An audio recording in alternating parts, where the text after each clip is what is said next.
Hello, everyone. Welcome to a brand new Better Left Unsaid. I was thinking, should I have used the intro? Should I play the intro if this is a Better Left Unsaid? But no, I shouldn't play the intro. This is not a Do Not Worry episode. This is a Better Left Unsaid episode. It's going to be a chill one.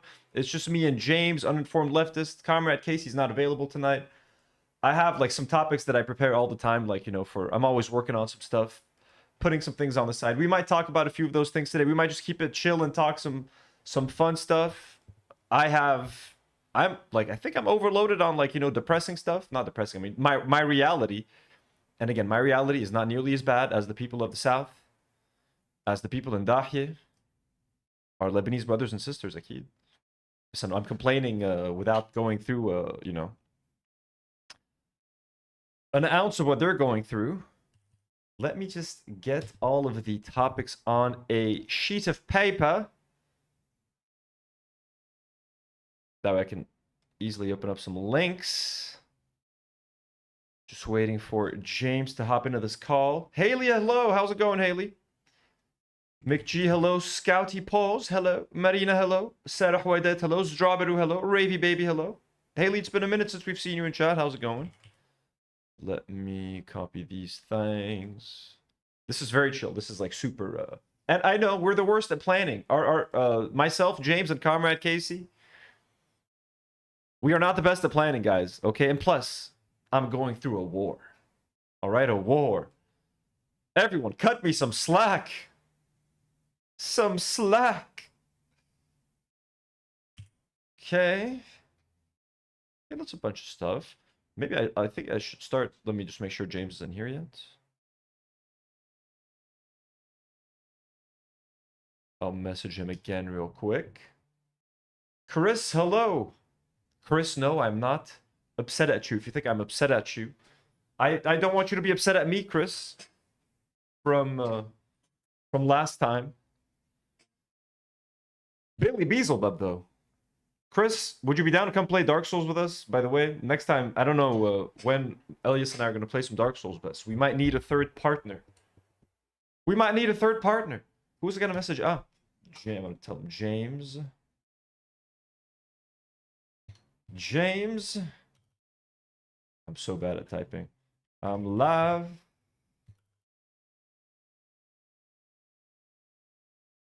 Haley D with a 10 gifted Do Not Worry memberships. Haley, thank you so much. That's so kind. That's so generous. Thank you, Haley. W's in the chat for Haley. God damn, what a comeback. Holy hell. I didn't mean to say it's been a while for that. James is here, folks. We got James. I'll worry about opening links later. Okay? Let me actually I gotta send one more.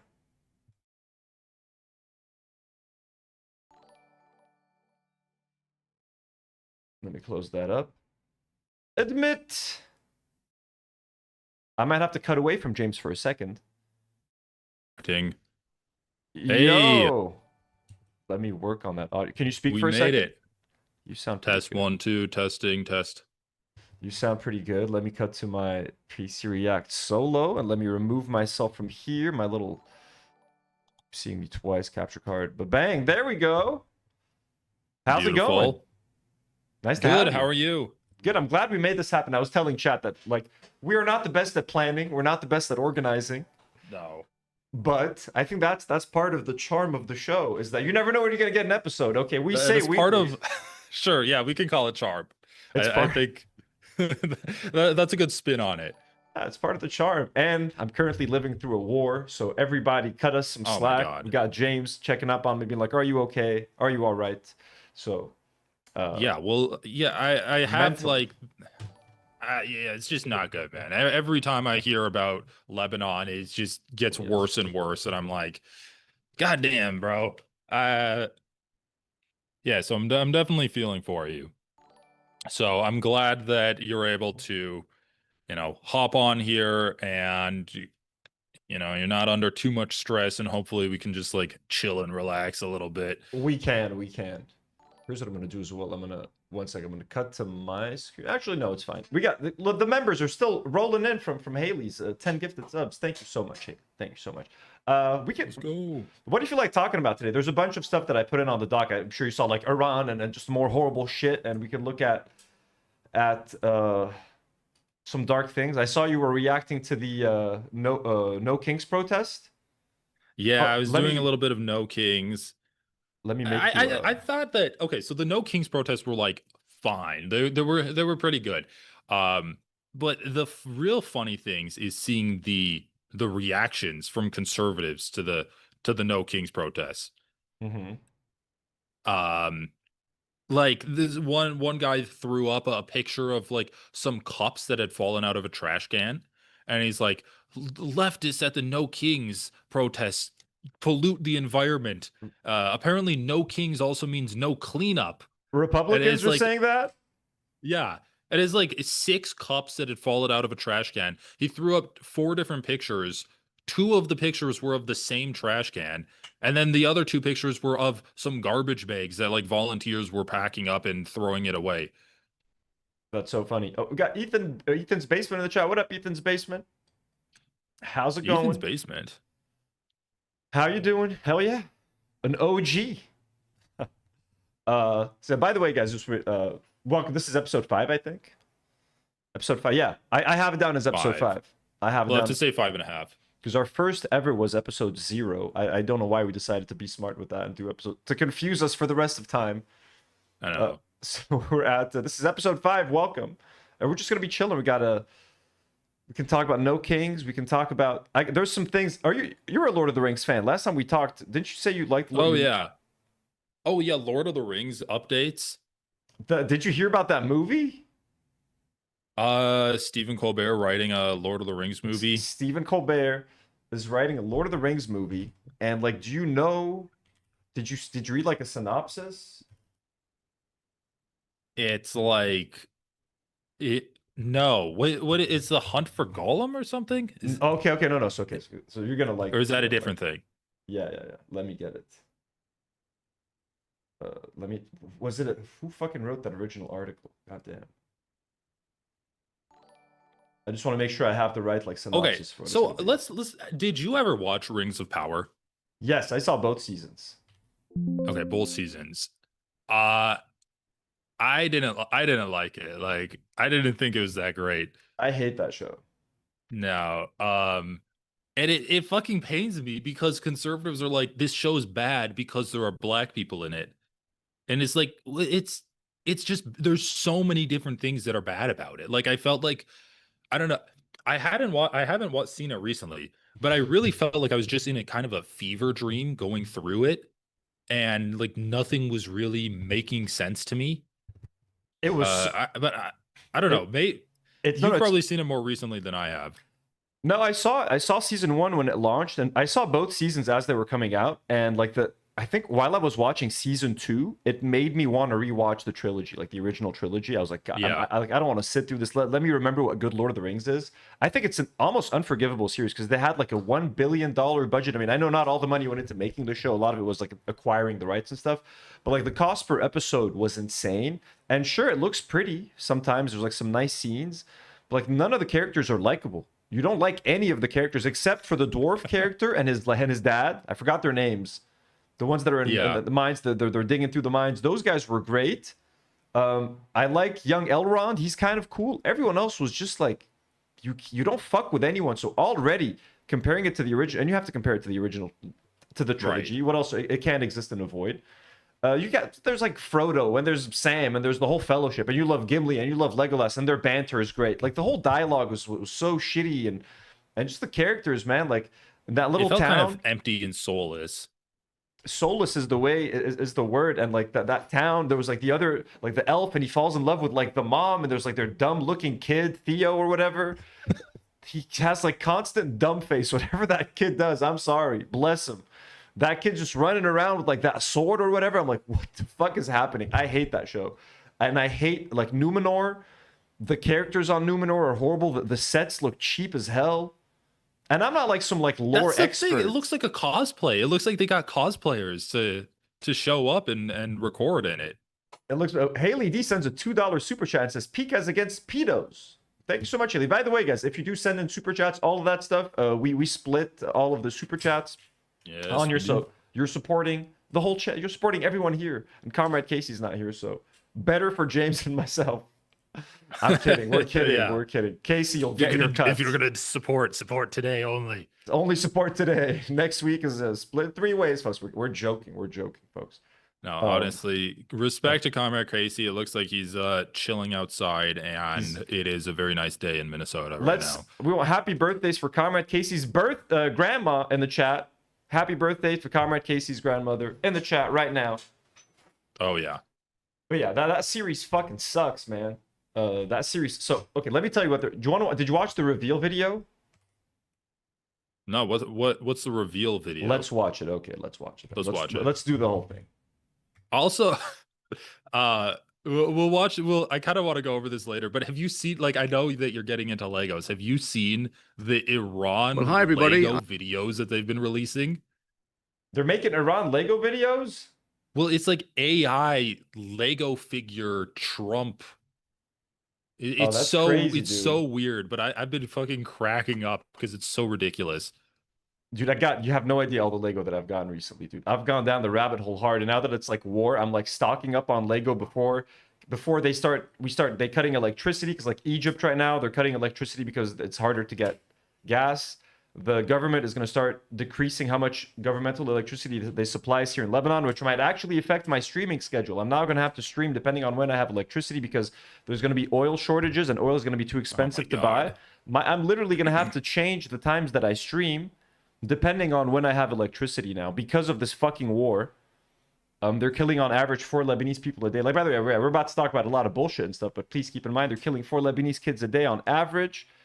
We're about to start getting decreased electricity.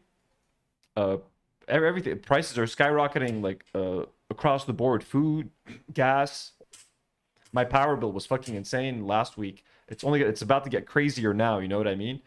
And yeah, I'm gonna go back to, it's like in when we had the financial crash in 2019, 2020, they started to cut down on power, and we started to have like power outages for 5, 6, 10 hours a day sometimes.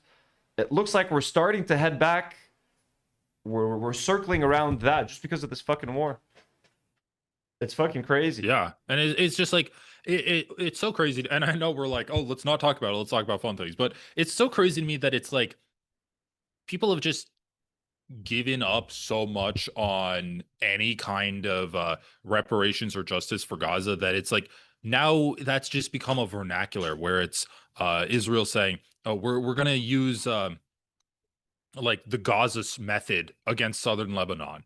It's like that's literally what they're saying, and it's just crazy. It's like, okay, I guess this genocide has become so accepted by history that we're now using it as a term to describe Israel's colonization methods. Yeah, it's so normalized and it's accepted, and like, dude, nothing's happening. They're doing whatever the fuck they want here in Lebanon. People just covered like Israel kills 20 people today. It's like, okay, can we do something about it? It's like we're just sitting here seeing the news. Oh, they killed this many people today. They destroyed this thing. Oh, dude, right? Well, there's so many things that we could talk about. Like the U.S. So Israel bombed 2 Iranian universities like yesterday, and so now Iran has threatened to bomb any American university in the region. We have like a whole bunch of American universities here. We have the American University of Beirut. We have the Lebanese American University, like BLU, that has 2 separate universities in 2 different areas. Now, I don't know if Iran has specified, because, you know, we're Lebanon. We have Hezbollah here. We have supported Iran in the past. You know, keep us in mind, the Iran. So we don't know if they're going to exclude Lebanon from that. But like, for example, AUB, the American University of Beirut, are closing down Monday and Tuesday, just in case, because Iran has said unless the United States condemns the attacks on our universities, we're going to bomb whatever American university that we deem fair in the region. So now, like, shit is escalating. Like, we're not only at risk from Iran, from Israel, we're also at risk from Iran. It's fucking crazy. You know what I'm saying? It's nuts. Yeah. It's so fucked up, and like, I don't know. No one's really doing anything about it. Like America and Israel are just completely unchecked, and I know we we can go over clips, but it's like every day Donald Trump. Oh, we want to end the war. Oh, we're gonna keep fighting forever. Total victory over Iran. Oh, we need to do a ground invasion of Iran now. If you do want to share anything, I made you a co-host, so you could play anything. Chris sends a $2 super chat and says, "Time to invest in lithium batteries again." You know what? I fucked up, Chris. When we had the power crisis in Lebanon, everyone started a lot of people invested in solar power. So like now, whoever invested in solar power in those last few years, they're now covered for whenever the government starts cutting electricity again. I never did it because I never thought I was going to stay in this place for as long as I did. So I was always like, well, if I invest in solar here, it's gonna be expensive and it's such a hassle, and I don't know if I'm staying here for a long time. So I just never did it. Now I'm like, fuck, man. Like, I do not want to go through that shit again, dude. I just want to have electricity whenever I have it. You know what I mean? You have to worry about what food you put in your fridge and how long it's gonna, like, not opening the fridge when the power goes off, like for a couple hours, so that you may keep the quality. It's gonna be fucking annoying as shit, dude. And like now gasoline is going to be way too expensive for any kind of generators or anything like that. So yeah everything's going to cost more, man. And like literally my job is streaming. Like if I don't have electricity, how do I stream? What do I do? Who decides what time I have electricity and what times I don't? Like it's fucking crazy, man. Yeah, well, yeah, I mean, don't feel like you need to be here on Sunday. I mean, we can do schedules, can like move schedules around if we might have to. We might you're gonna have to wait on me. Time. We're gonna have to, it depends. Yeah, we're gonna have to be malleable. But it's fucking crazy. It's crazy. So anyways, back to Stephen Colbert, the important stuff, folks. Right. Here. So I got a bunch of windows open. Let me try. There's the one. There you go. I thought it was time to give you all a Hunt for Gollum update, the first of many that we'll do, little blogs along the way. And Andy Serkis has been busy designing the film. He's going to direct it and obviously play Gollum. We've got a lot of the old team back again, familiar faces and some new faces. But so that is nice. Like they have Alan Lee, like one of the artists that like used to draw a whole bunch of Lord of the Rings stuff and illustrate it, which they worked with. So like all the original people that helped make, they also worked on The Hobbit, which, but like, that was on a very rushed schedule. But, yeah, that's what I hear. Andy's doing a terrific job. It's looking amazing. The script is coming together really well, and I think it's going to be a really good film, But that is not the only Tolkien movie that we're developing. We've actually got another film that we'll be making after Hunt for Gollum. So that they're already starting to, the fact that we got another Tolkien movie, as if it's like Marvel now, like Tolkien universe. It's like, dudes, we gotta chill. I love Peter Jackson, and the original trilogy means so much to me, but like that Hobbit trilogy really left a bad taste in my mouth. So I thought I should tell you a little bit about that. Actually, why don't I get somebody else to explain it? Because we've got a very special partner that we're working with, and you can see for yourself. Hang on. There we go. Hello. Who is it, Elijah Wood? Hi, Peter. Oh, hey, Stephen. Colbert. Hi, how are you? How are you doing? Good. I like all your Tolkien stuff on the wall there. That's that's hard. Oh, thanks. This is just part of the collection. So I was just explaining to the folks about the next Tolkien movie after Hunt for Gollum, and the fact that we've partnered up with you to develop the script. So yeah, I'm pretty happy about it. Should I tell people what the story is? As much as you want. Yep. I will, as much as I can. Have you read the books? I've read the original trilogy. I haven't read The Hobbit or like the Silmarillion. Oh, amazing. I've never read the books. I've recently started listening to the audiobooks. I've listened to like, I would say maybe like 1/5 of the Fellowship of the Ring so far at this point. I'm listening to I did listen to the audiobooks recently too, and Andy Serkis narrates it. His voice acting's so good. Dude, that's what I'm listening to. That's the one I'm listening. It's so fucking good. That's the thing. I was like, God damn it, I can't say no to like Andy Serkis fucking narrating the whole fucking thing for us. So yeah, it's really good. But yeah, so what is it? So they're doing a Hunt for Gollum, and then so that's a separate thing. Do a part 2 that Colbert is writing. So he's making a whole separate movie. Hunt for Gollum is going to be its own separate thing, directed by Andy Serkis, and they're recasting Aragorn, and it's a whole new actor to play Aragorn and shit. And now Colbert pitched this whole separate movie, which you're going to hear about right now. And then there's another article that gives more details. Okay, you know what the let's books do mean it. to me and what your films mean to me. But the thing I found myself reading over and over again were the 6 chapters early on in the Fellowship that y'all never developed into the first movie back in the day. Chris, you can find the audiobook on YouTube. Shit, I'm listening to them. Just write the Fellowship of the Ring audiobook, and it's the Andy Serkis one. It's all there. It's basically the chapter is Three is Company through Fog on the Barrow Downs. And I thought, oh, wait, maybe that could be its own story that could fit into the larger story. Could we make something that was completely faithful to the books while also being completely faithful to the movies that you guys had? So chapters, you said 3 through 8? So it's like when they meet like Tom Bombadil. It's basically Fellowship that y'all never developed. I found myself reading over and over again were the 6 chapters early on in the Fellowship that y'all never developed into the first movie back in the day. It's basically the chapter is Three is Company through Fog on the Barrow Downs. So yeah, 3 through 8. And I thought, oh, wait, maybe that could be its own story that could fit into the larger story. Could we make something that was completely faithful to the books while also being completely faithful to the movies that you guys had already made? And I started talking it over with my son, Peter, who's also a screenwriter. And we worked out what we thought would work, especially as a framing device for that story. And it took me a few years to scrape my courage into a pile to give you a call. But about 2 years ago, I did. You liked it enough to talk to me about it. And ever since then, the two of us have been working with the brilliant Philippa Boyens on how to develop this story. And we recently took it to Richard Brenner at New Line and Pam Abdi and Mike DeLuca at Warner Brothers. And I could not be happier to say that they loved it. And so that's what we're going to be working on. Fantastic. Now, are you sure you've got the time, though? Because, you know... That I did not think I would have the time. As much as I love it, I knew I couldn't do that and do the show at the same time. But it turns out I'm going to be free starting this summer. Well, isn't that fortunate? Isn't that a you catastrophe right there? So if you'll excuse me, I've got to finish a television show and I've got to write a movie script, but I will see you all in the Shire. Okay, alrighty, bye-bye. See you, Stephen. Thanks, Peter. Bye. So they've kept it kind of vague here. So I don't think, so Yeah. you don't really, so from what we understand, right? We're going to get into an article that gives more detail, but it's like they're going to fill in the gaps, basically. So yeah, chapters 3 through 8, that's when they meet, I think, Tom Bombadil, right? And they go and like they run into some ghosts and stuff. I don't remember exactly what happens, even though I recently have been listening to the chapter, but like I zone out sometimes.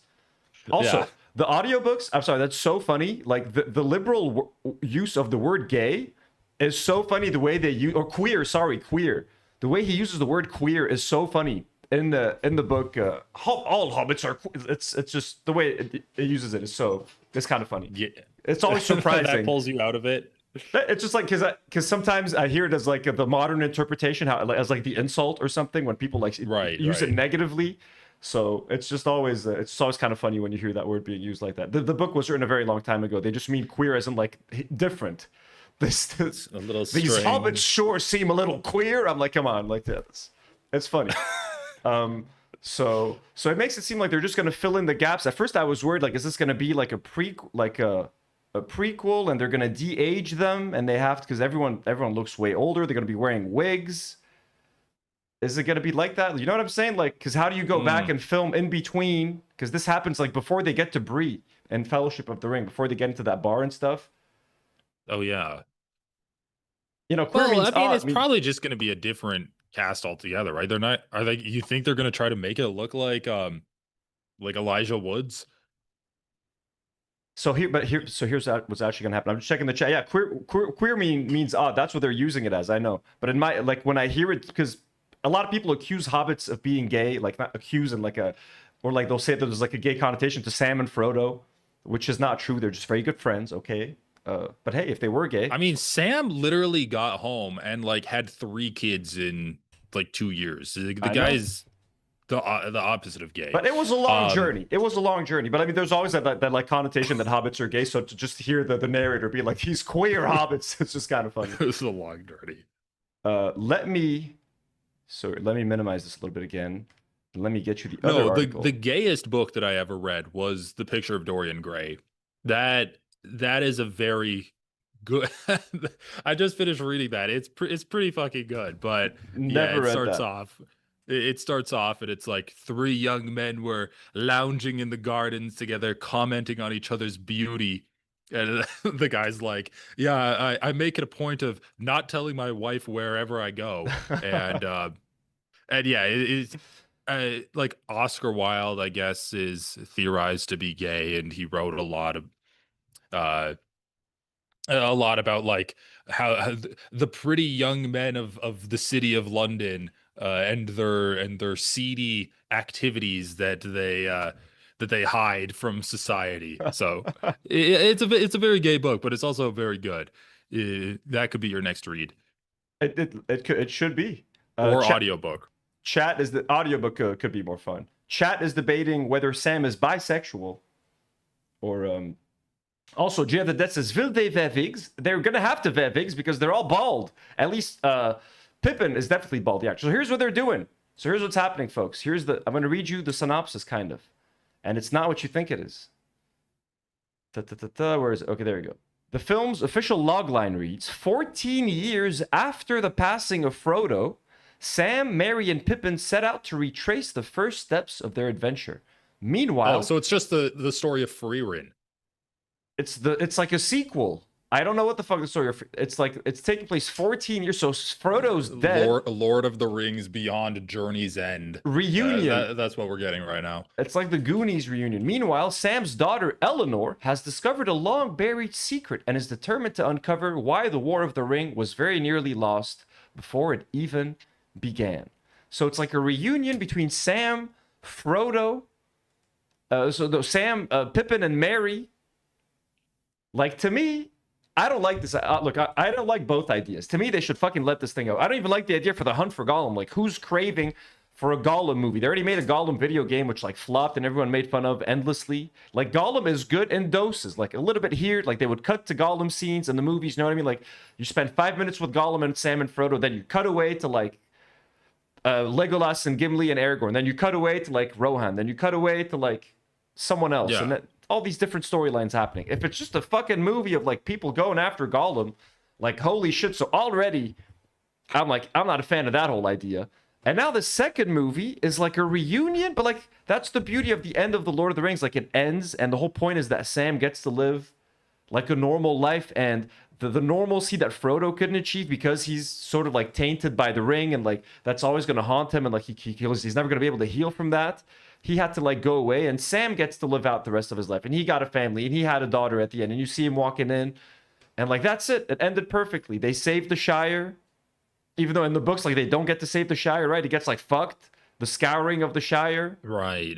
That would be a more interesting movie than either of these ideas. Like, let's do a scouring of the Shire thing where they come back and the Shire's all fucked up. And they got to get someone. But I agree with you, man. I think that the magic of the original Lord of the Rings trilogy is that it had a good story, and that was the centerpiece of the book. Like, all of this lore serviced the story, and the story had a good beginning. It had great action and middle beats, a great climax, and then it had a pretty satisfying end. And it was successful because we were able to, like, jump between all of these different intricate stories, see how all of these different characters progressed, and in all of these other iterations of Lord of the Rings, the universes, or of the universe of Lord of the Rings, like the Ring of Power, the Hunt for Gollum. It's like we're getting little tidbits of things, and they want to act like it's some kind of Star Wars type universe where now we're going to do, like, spin-off movies and shows for all of these different characters or all of these different events that are referenced in lore, and how that's actually could be a standalone movie, and we should squeeze as much money out of it as possible. I know. And they did the same thing to The Hobbit. Like, it wasn't enough for them for The Hobbit just to be the story of Bilbo's adventure. They had to go with the whole fucking it's Make tied it into a massive trilogy. It's tied to the ring. Look, the necromancer is actually Sauron. They're like whispers. They're like, it's like, what the fuck is happening here? And Legolas is back. It's like, why is Legolas here? and he's like jumping on bridges that are like that. That whole thing was just horrendous. But yeah, no, I agree with you. And like the story for, because they're not allowed to like reference other things, because like the way, I don't know how the rights are split up now, or like what the fuck happened. I know there's this like company, this like Swedish company or something that bought off the rights to, like all of Lord of the Rings or whatever the fuck. I forgot what their name was. So I'm sure someone in chat knows the name.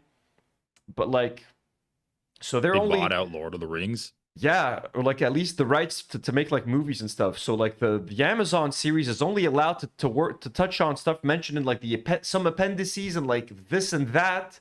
Like they can't touch the main story, and it's like what the fuck? Like just like at this point, I think we need some fresh blood to help Peter Jackson do this, because like he's old at this point, and like it's all he's done is Lord of the Rings, and like he fucked The Hobbit kind of. Now again, it was done under shitty conditions, but like he should be in control of everything in Lord of the Rings. Like everything should exist within that universe. You know what I mean? Like why are they making a separate like prequel series that is not in canon with what, you know, the Peter Jackson stuff? Like that's just weird.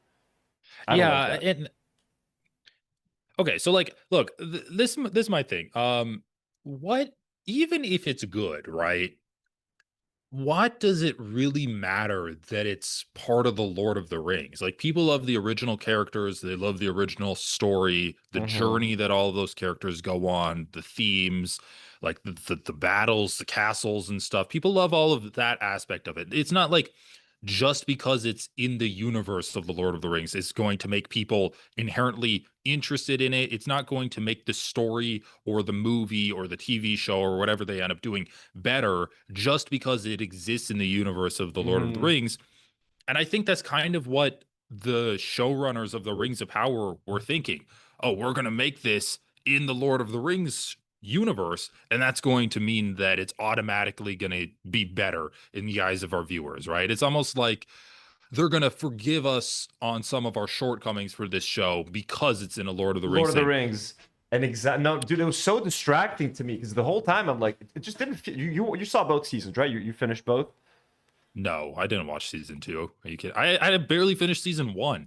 People say season 2 is a little bit better. I'll say it's like marginally better, but like that's like saying, but like it's better as in like, I guess now I like some of the characters a bit more. Like I like the dwarf and his dad a bit more. Like that storyline is still nice, but like gotcha. And the Sauron stuff definitely gets a little bit better, but like and the Celebrimbor is fucking annoying. The whole they're making the rings and honestly to me, because again, I had never read the books, so when you watch the movies, everything, all the lore surrounding the ring is vague as hell. Like, what does the ring even really do? Like, they're all like, the ring will give you power. I'm like, I've never seen it do shit except make people disappear. And they're all like, this ring can make you powerful. Like, it's super, when you just watch the movies, and again, I was a kid, like, it's super vague. It's genuinely, I'm like, what the fuck is happening? They're just, there's that little prologue at first.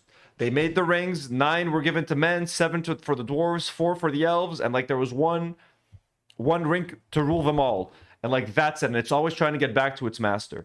But the more they like try to explain how it happened, the dumber everything seems to me.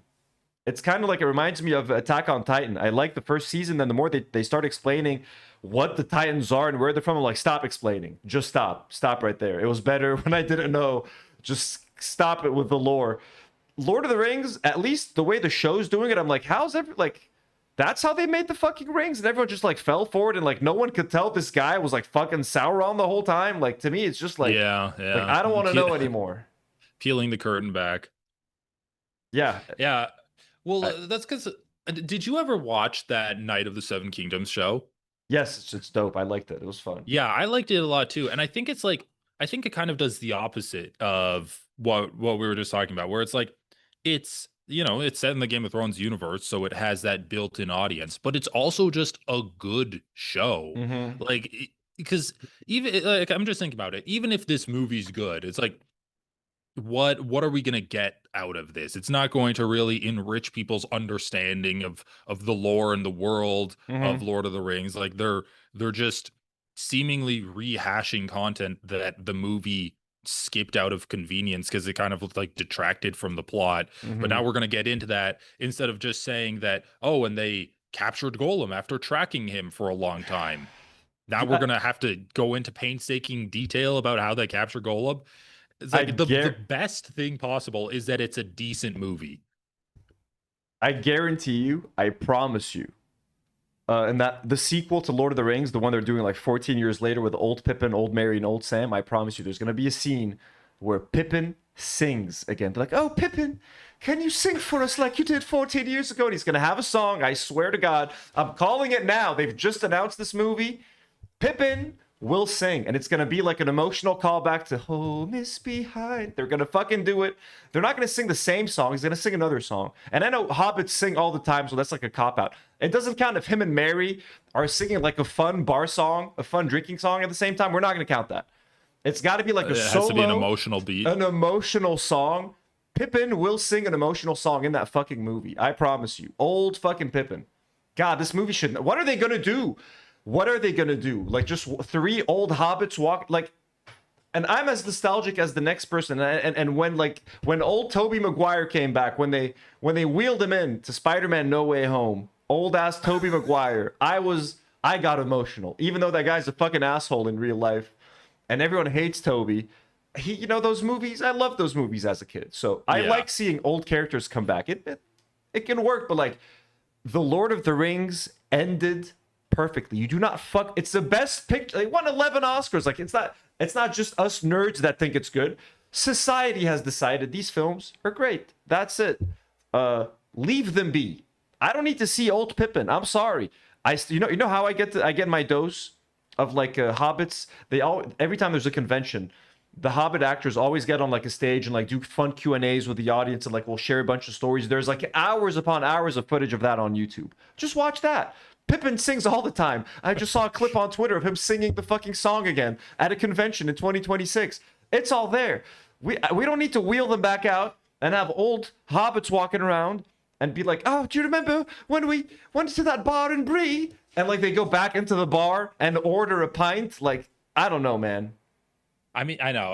Like, the best thing that you can hope from this is that it's not a horrible movie, and it's at least just like kind of more of a celebration of Lord of the Rings, I guess. Like, reminiscing. They're just gonna reminisce the whole time. Like, do you remember when we went? It's gonna be so bad because it's just gonna be like fan servicey the entire time. And the daughter, and dude, Sam's daughter is gonna get into like an adventure now. So they're gonna like. Is it gonna be like the new Shrek movie where like you see Shrek's Shrek, daughter, he's old and he's got his daughter there? No, because it felt like, so already when they tried to replicate the hobbits with the like proto hobbits and that show, the prequel series. What is it called again? The Lord of the Rings one. Rings of Power. Proto Hobbit? Oh, yeah, Rings of Power. What are they called? Those, like, they're not hobbits yet. I don't know. The imps. They're like hobbits. Yeah, they're like hobbits. That girl and her friend, right? Those like flat-footed people. The flat-footed people. I forgot their name already. Yeah, Littlefoots. They eventually become the hobbits. Like, they eventually evolve into hobbits or whatever. So. Oh, interesting.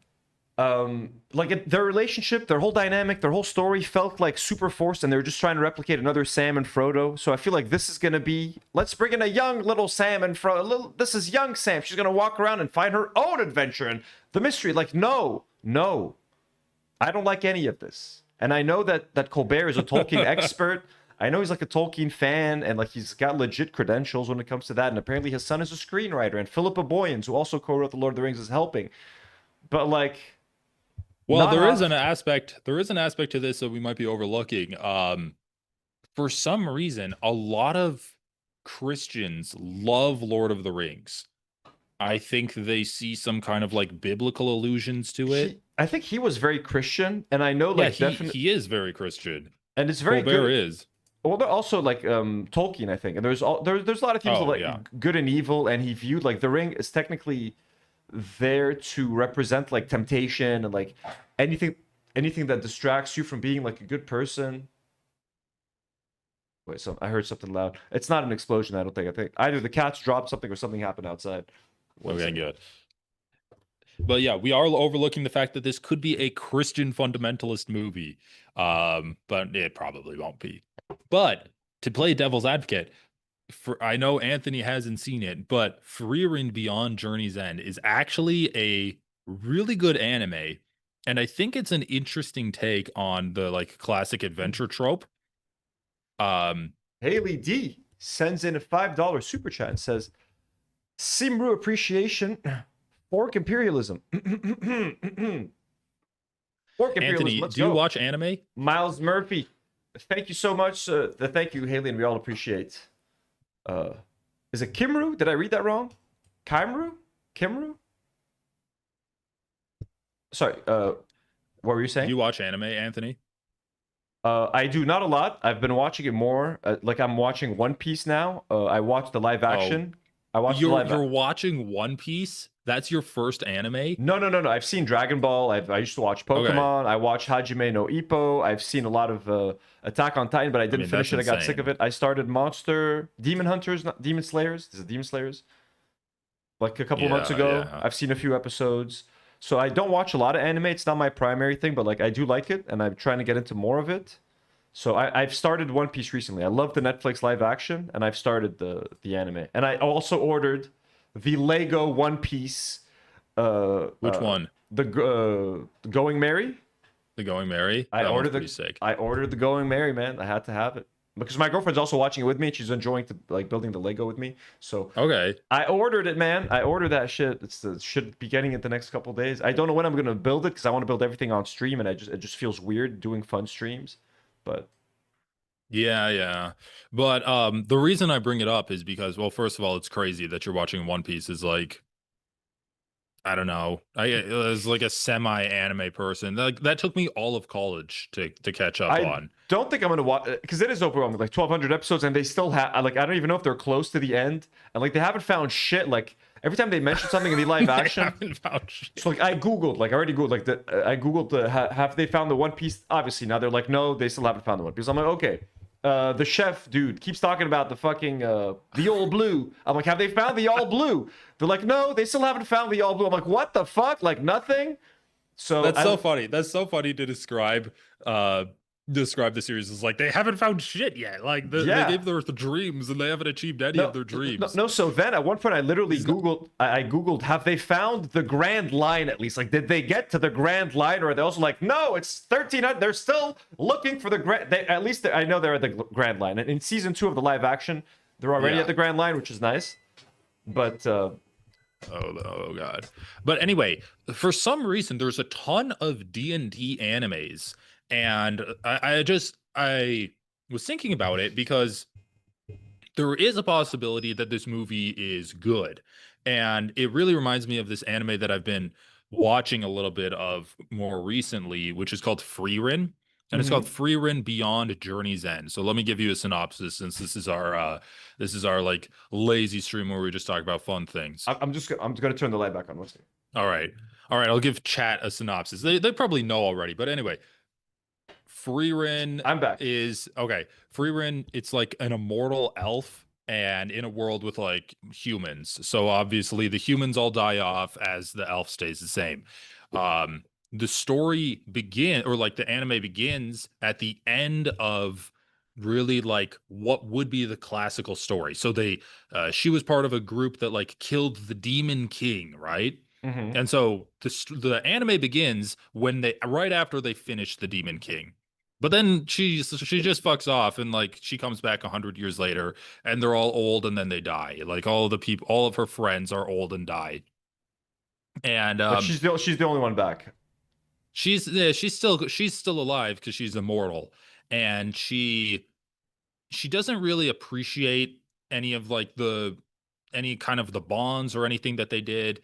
But then she retraces her steps and kind of grows to appreciate. And so that's kind of the story. It's like she's retracing her steps of the journey. And that could be what the I was going to tell you, it sounds what do like they call it, Beyond the Barrow Downs is. Like that could be something where but I guess the hobbits already appreciated their journey. Like they appreciated the relationships that they had with each other. But yeah, I was about to say, like, it sounds like you're describing the pitch for the new Lord of the Rings movie, where they're just retracing their steps. But like, what are they going to maybe Colbert is a weeb. Like, also the thing is, like, Lord of the Rings is so epic, and I think they ran into that with the Hobbit, like, where you're gonna follow it up with like 3 old middle-aged hobbits like fighting ghosts and like reminiscing. It's like, dude, you can't just leave. It was the most epic thing of all time.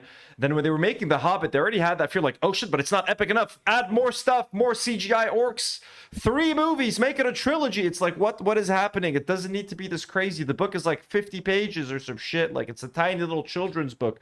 And they made a 9-hour trilogy out of the whole thing. I was like, what? Yeah. I mean, yeah. Are you a Harry Potter? Or do you fuck with Harry Potter? Oh, the new Harry Potter stuff. Did you watch the old movies? Were you a fan back in the day? I when I was a kid, I guess I liked it, but I'm not a huge Harry Potter fan. You don't fuck with it. Okay, yeah. No, because I used to be a big you're how old again? You're 25? I'm 27. You're 27. So you're almost, I mean, you're like 8 years younger than I was. I was 11 when the first movie came out where like Harry Potter's 11 in the story. So like it was like we just grew up with that shit. That it was like very much our generation. So I grew out of it as well. Like I find it pretty lame at this point. But yeah, the trailer came out and I was wondering if you were curious and like if you were gonna watch it, but like given J.K. Rowling's comments and shit. I mean I watched the trailer. I'm not gonna watch the actual movie.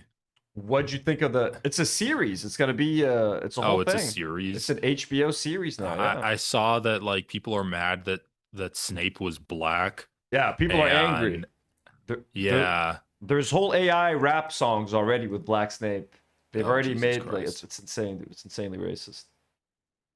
Hold on. Harry Potter cast. It's crazy, man. It looks uncanny. Like I'm not gonna watch it either way because like I don't want to support JK, but like just it looks like the first movie, but like they've taken out all the color and all the actors look a little weird, just like off. Yeah, you know I saw a post of that where it's like the new cast doesn't have, or like it just like some of the color is way darker and stuff. So super dark. It's not even dark. It's like muted because the first series actually starting film 5, 6, and the last 2, those were dark as fuck. Honestly, like they sucked out all the life and fun and color out of those movies, starting with in film 5. And I stopped liking that series of films. Not stopped liking them. I still like them, but like starting movie 5, it started to dip. And like the last 3, like I don't really enjoy. I've seen the last 2 just one time in theaters, and I was like, that's it. I'm done. Okay. If you like Harry Potter and you need something to watch on stream, I'm going to give you a recommendation. It's called Harry Potter and the Stone. It's a shot-for-shot remake of the original Harry Potter movie that a bunch of college kids made. It's pretty fucking funny. No way. Oh, but is it like with the same dialogue?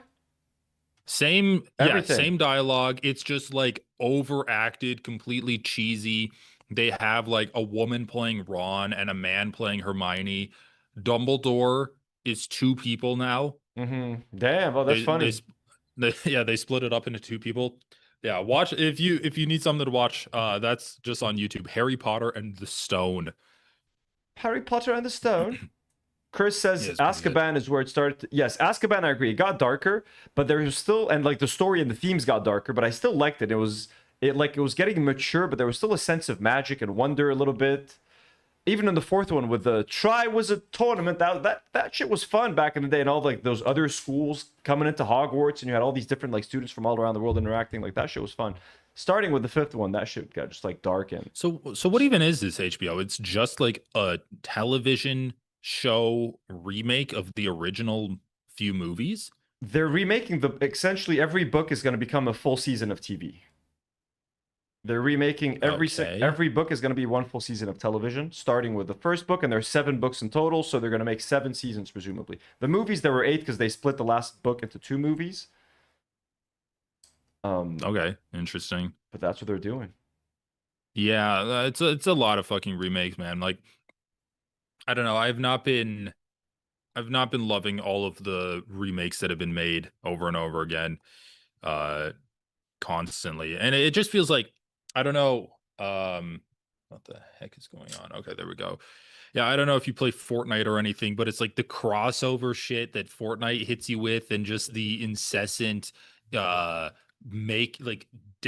squeezing IPs for everything they're worth, because it's like, we don't want to make anything new. We just know that we have a built-in audience for this, and we can get we can get money from it. Yeah, I know. And like I saw some It does seem pretty bad. there was like some Call of Duty game that also kind of fell victim to this, like where it just had like that Nicki Minaj running around with a gun and like Ninja Turtles, like become a Ninja Turtle now, like Ninja Turtles with rifles, like what's happening? Like you got Leonardo shooting Splinter. It's just fucking weird. Just fucking pull out the Glock and execute the mutated rat that's in the sewers. But I'm gonna cut. Let me. I had a whole list of fucking random ass shit. Because there's a whole. Oh my god! Because I just saw this IGN article right now, and I wanted to also mention it. Let me open the tweet. Let me see if I can. I do want to. I do have a video from a No Kings rally that I want to show you guys. So let me see if I can play it real quick. Let's see. Share the screen. Share. Yeah, let me share the screen really quick. Just because this guy is really one of the creepiest. He's one of the creepiest right-wing influencers that I've seen in a while. And I feel like these guys are always popping up. What? Okay, can you see my screen right now? Yeah. All right. Well, I feel like a new guy pops up. Like you had Nick Shirley, you had the original with like Steven Crowder and Charlie Kirk. Ben Shapiro was like doing these college campus things, but now you just have so many of these freaking guys showing up at like protest movements and trying to make content off of it. So this guy is Charles R. By the way, I want to do a poll. How old do we think this person is? So he says, no Kings protesters on Capitol Hill lost it when I exposed that they were handing out pre-printed signs. When I asked why they never have organic signs, is like, oh, that's the guy. Oh my god. Yeah, fucking shop at Whole Foods if you want organic signs, I guess. They started calling me a pedophile protector. The anti-Trump movement is completely deranged. All right. This guy is so bad. He looks 35, but I'm afraid you're going to tell me he's like 22 or something. I have no idea how old he is, but he it's like, have you ever seen the Men in Black series? The movies, yeah.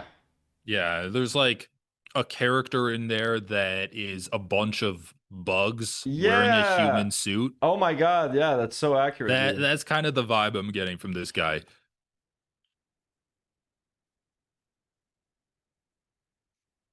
Oh, we can't hear you though. Wait, let me make sure that. Oh, you can't hear. All right, let me go into your settings. Make sure my settings are good. Yeah. And speaking, by the way, I made Mike Figueredo play your Guess the Beard game, and he really liked it. Oh, really? At the end of the, awesome. Because I was telling him that his beard was one of the options. He's like, I wonder if I could guess my beard. I was like, well, wonder no more. I'm like, wonder no more. We can play the game again.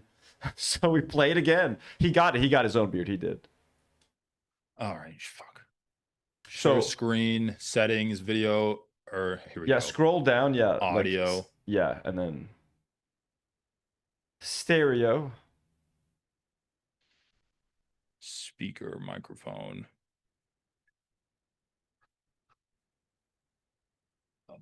Shit. So there's 3. So once that like share screen tab that opens up on like the left or whatever, there's gonna be 3 dots on the left, on the right. Click those, and then there's share sound options somewhere there in that scroll down menu. Oh yeah, I see it. All right, share options. Okay, let's see if this works now. All right. The group Refuse Fascism. Can you hear it? I hear him. We're here at No Kings on Capitol Hill, obviously in Washington, D.C. And take a look at this. The group Refuse Fascism is handing out pre-printed signs to all the quote-unquote... Like, the vibes on this guy are so off. I'm going to recycle some commentary from earlier today, but I feel like we need to do a reverse Borat movie where we send creepy Americans abroad to just do, like, parodies of what an American is.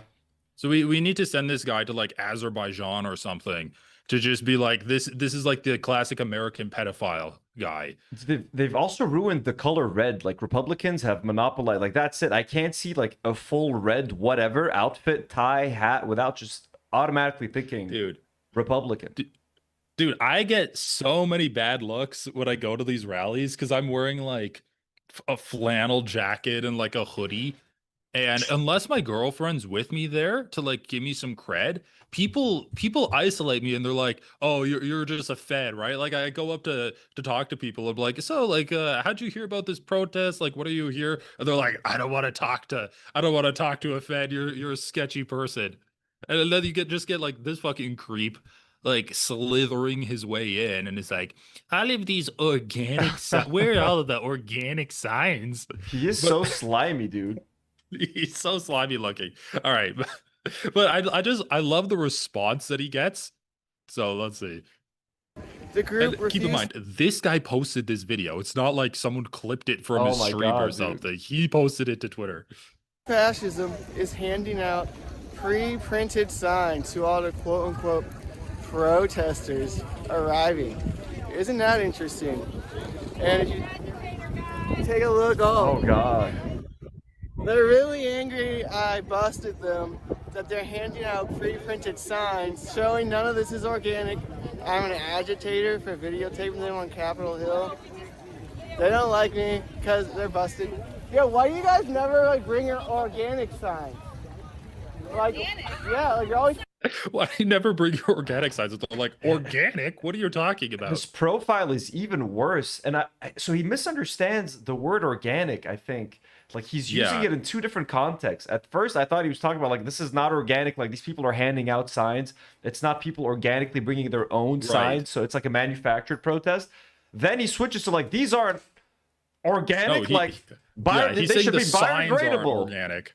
Yeah, now he's making it seem like the signs aren't, or like, are they like, he's complaining that they're not biodegradable? Like these signs were GMO signs. But his profile is even more terrifying than him looking at the camera. This does seem like a Twitter troll that crawled out from underneath a rock. It's his first time in the sunlight. This guy is anti-social as fuck, dude. Like zero interaction with human beings. They're mad at me because I busted them. Like, he is a parody. I saw this. I'm like, this is a parody account, right? This is like a Walter Masterson type person who's pretending to be a right-winger. But no. You guys are paid. Oh, here we go. Here we go. And I love how he's like, why do you have no organic signs? Immediately, people show up and they're like, these are signs that I spent like 3 hours making before I came over here. I'd love to know why you support someone who fucks children. Why are you a disgusting little piece of shit? We got a massy Democrat operative over here. Yeah. Oh, yeah. Yeah, I'm fucking Antifa. Ooh, Antifa. So here we go. It's going to be an interesting day. See what happens. Dude, does this guy live stream? I don't know.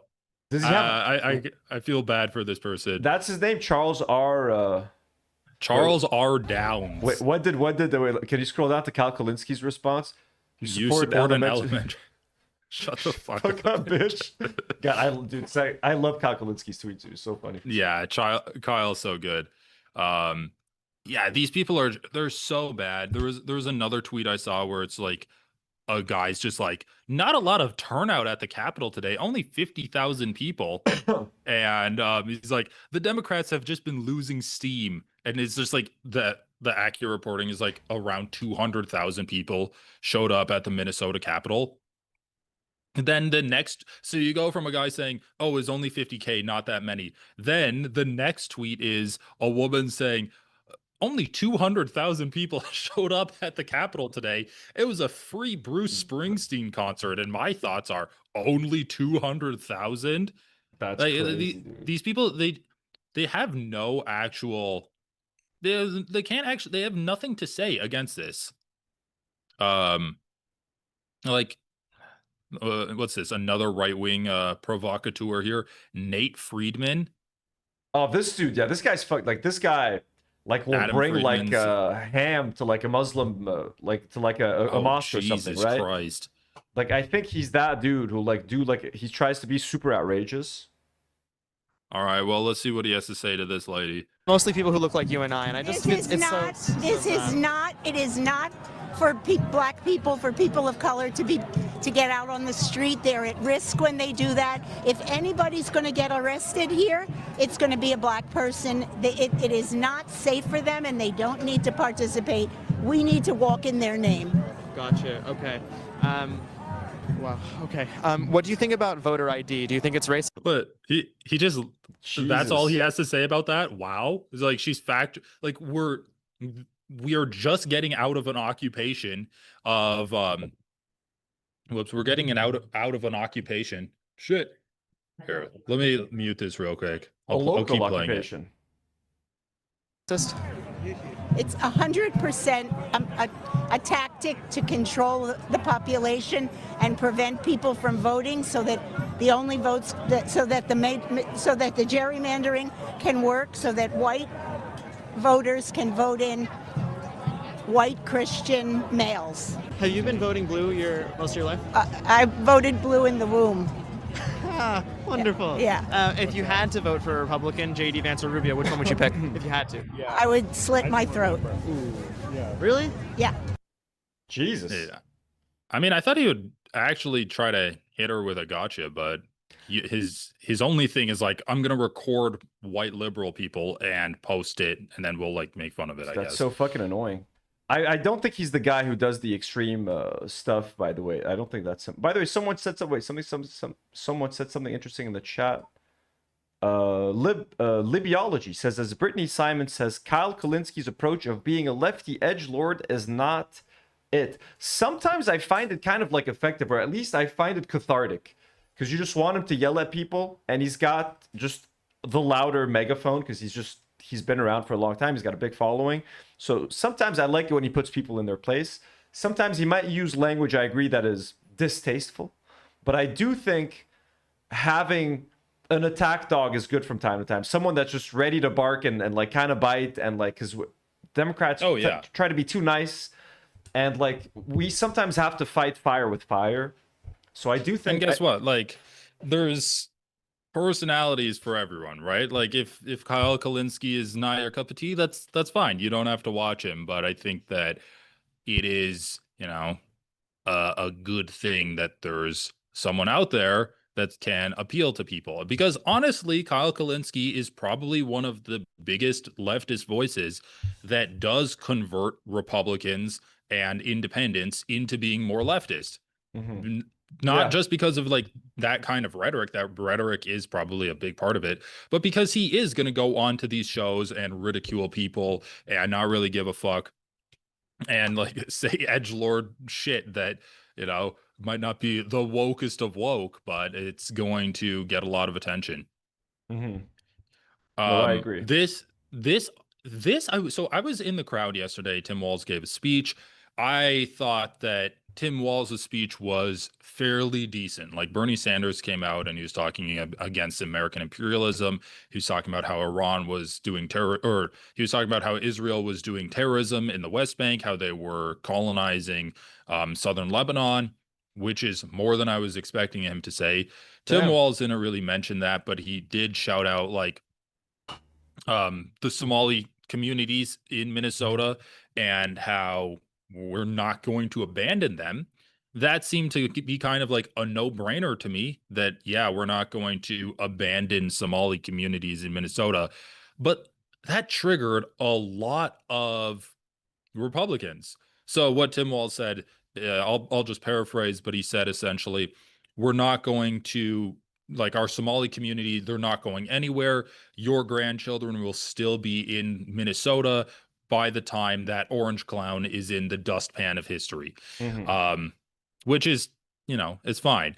But Republicans really didn't like that. They really don't like the idea that a white governor of a state is going to say, we're not going to do ethnic cleansing of Somalis from Minnesota. Because I guess we're just at the point now where ethnic cleansing is the norm in the Republican Party.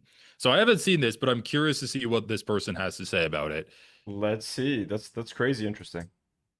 Protests were held today all across America and in the state of Minnesota. What? You're filming yourself in the dark here with the sun behind you? God. Governor Tim Walz was out demonstrating at the rally along with his good friend Bernie Sanders and Bruce Springsteen. And Tim Walz wasted no time thanking the Somalian fraudsters and saying that they are a treasure to the community in Minnesota. This is what he said: "We will never leave the side of the Somalian Minnesotans. Your great Okay, mispronouncing Somalis as Somalians. The is one thing. Somalians. But then she's saying the Minnesotians. Oh my gosh, the Minnesotians? Yeah, the Minnesotians. Okay, so this person is just barely hanging on to a cognitive thinking.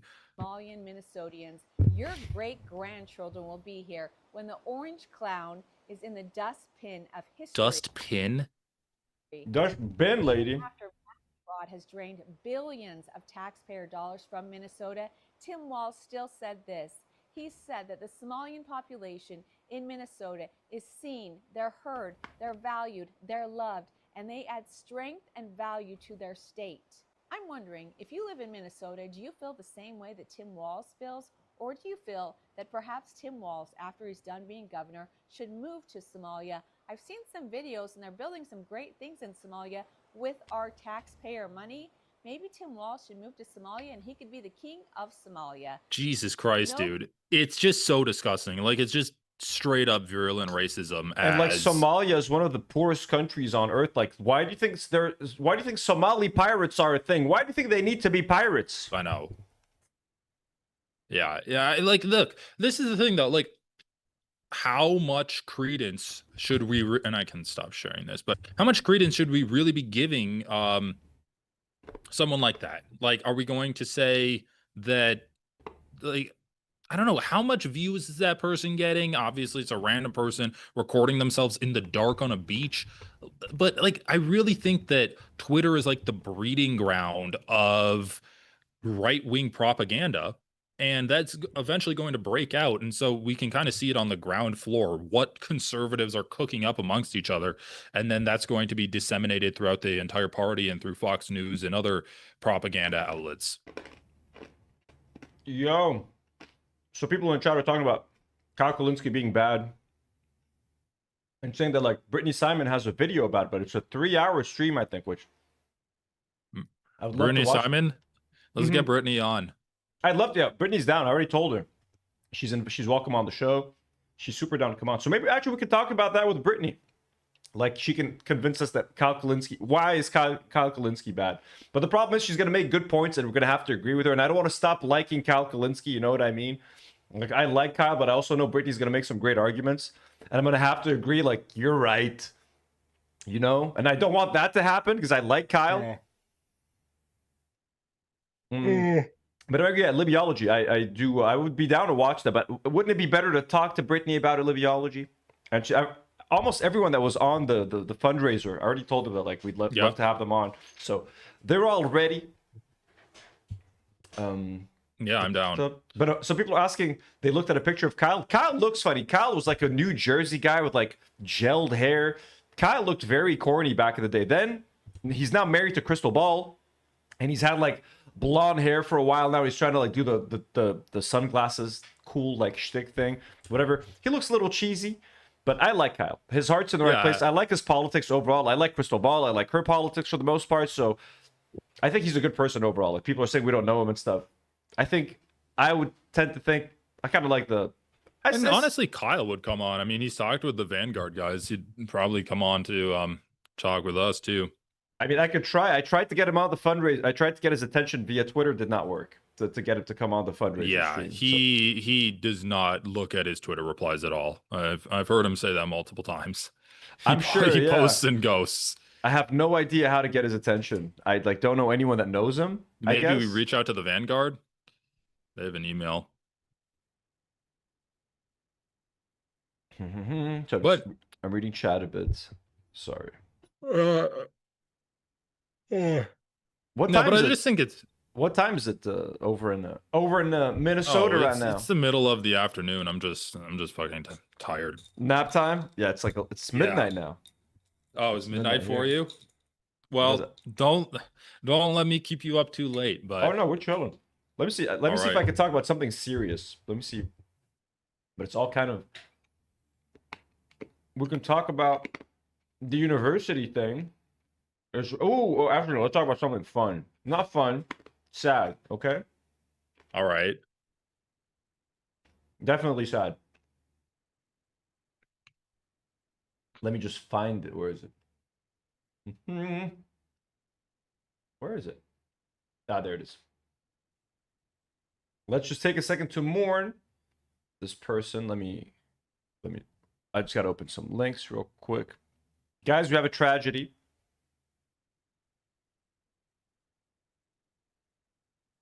Tragedy. Now, the war between Israel, the US, and Iran seems to be. Bam. Let me see if there's anything else I can share. Let me share this one real quick.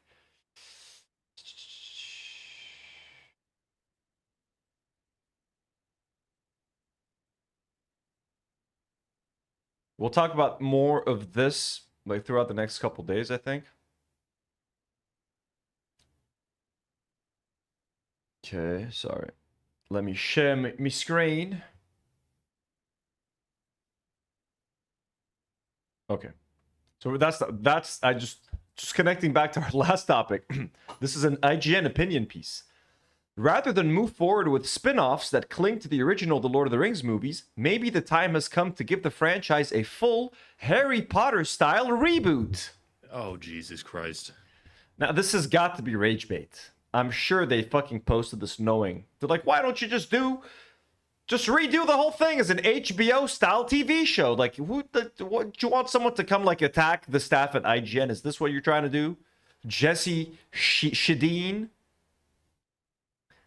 Like, I don't even want to read this. It's just absurd. Yeah. Maybe it's time for the Lord of the Rings to get a Harry Potter style reboot. Are you shitting me, dude? It really just does feel like our lives are so fucking empty. Like our lives are so fucking hopeless. People can't get healthcare. People can't afford to, live in a house. They can barely afford groceries. They can't afford gas anymore. And but don't worry, Harry Potter is getting a reboot. Remember that thing from your childhood that you remember watching when you didn't have any worries? Well, now you can watch it again when you do have worries, and you're going to just fucking die when you stop watching it because you can't afford to get surgery. He's using de-aging at being bad as like why we need to reboot stuff. The problem with CGI de-aging. Warner Brothers currently has 2 Lord of the Rings movies in active development. Alongside Shadow of the Past, there's also the previously announced Lord of the Rings The Hunt for Gollum, which will see Andy Serkis play dual roles, both in front of and behind the camera. The 2 projects seem to be almost a duology of sorts, as they both focus heavily on the same time period. Blah, blah, blah. Given the time period which they're set, there's a lot of potential for actors from the original trilogy to return. We know The Hunt for Gollum will star Serkis as Gollum and Gandalf, and Shadow of the Past will almost certainly bring back Sam, Pippin, and Mere. There's also plenty of room for Viggo Mortensen, blah, blah, blah. Ugh, fucking insane thing. Well, that's not what I wanted to talk about. Some sad news. Brace yourself. All right. Another Israeli invader has been killed in southern Lebanon. Folks. Sergeant Moshe Yitzhak HaKohen Katz, 22, came all the way from New Haven, Connecticut to join the 890th Paratroopers Brigade and invade Lebanon. This motherfucker doesn't even live in Israel. Volunteered just to invade my country of Lebanon. Look at this handsome face. Yeah. We've been robbed of this handsome man, this handsome Israeli man. He fought bravely for the defense of our homeland. He fought bravely. Yeah, Netanyahu praised him as a hero who fought bravely for the defense of our homeland. He crossed an ocean to take part in the criminal occupation of Lebanese territory and paid the price. So please join James and myself in our thoughts and prayers. Pour one out for Moshe. For Sergeant Moshe Yitzhak HaKohen Katz, all the way from Connecticut, folks. Connecticut came to Lebanon to try and take over our land and invade our land. He fucked around and found out. Also, Ran Nechale made a good point. Why did this young man travel all the way from Connecticut to invade my family's country? Who encouraged him to participate in such a horrible crime against Lebanon? So, RIP, folks. A lone soldier. JF the Dead says, oh man, I'm in Connecticut right now too. That's super sad. That is super sad. I get it. You know, it's very sad. We're just going to, a moment of silence for it. So does he count as an American casualty or as an Israeli casualty? If he died with the IDF, he's an Israeli casualty, but it's both. Yeah, I guess so. That's what it's makes like this kill. a 2-for-1. That's what makes this kill so tragic. It's a 2-for-1. You know what I mean? It's extra tragic. It's extra sad. But I guess every IDF casualty is essentially an American one too. I mean, what's the real difference? Let's just take one more look at his face real quick. Dude, that picture is just, it's Look at not that doing him smile. any favors. We've been robbed of that smile. You know what I mean? That smile could have lit up so many halls, dining halls, restaurants. He was probably the life of the at the bar mitzvah. He was probably the life of any bar mitzvah he's invited to. He was the guy. He was the guy, but now he's no longer with us. Lovely Yoshe. Well, I mean, you know, colonizing isn't everything it's cracked up to be. You know, yeah, should have stayed in Connecticut, my guy. Should have played Oregon Trail if you wanted to be a colonizer. You should have stayed in Connecticut. Yeah, man, it's crazy. And now what? There's going to be a buildup of troops. Like, are we doing a ground invasion in Iran right now? Is that the next thing? There's going to be a lot more Americans dying after Moshe. I mean, I hope not. I hope not. I hope all of these soldiers come into Lebanon and try to invade my country safely. I hope none of them get hurt. You know what I mean? It's that's the most important thing, that they're safe. This is an update on the university story. We could talk about it a little bit today. Just a quick The war video. between Israel, the US, and Iran seems to be escalating despite regional efforts to end the fighting. US and Israeli strikes have struck across Iran overnight. Blasts have been seen and heard in Tehran and several other cities. More than 1,900 people have been killed in the attacks so far. Iran's Revolutionary Guard Corps says American and Israeli universities in the region will be targeted. That's in response to the bombing of the University of Science and Technology in Tehran on Saturday, and it follows what are being called extensive discussions between Iran and Pakistan's leaders. Islamabad is hosting talks on the crisis in the coming hours. Foreign ministers from Saudi Arabia, Turkey, and Egypt are gathering in Pakistan's capital. The way he said capital at the end. 1 second. Capital. And Egypt are gathering in Pakistan's capital. Talking to Saudis joining us from the capital, Tehran. Bizarre. All right, talk about the universities. Let's start with the attacks in Iran overnight. What more do we know about what's been happening? We know that there are several other infrastructure. And now Tehran's warning of retaliatory attacks. Do we have any more details about that? Yes, indeed. On Saturday, there was an attack targeting University of Science and Technology in the capital, in the eastern parts of the city.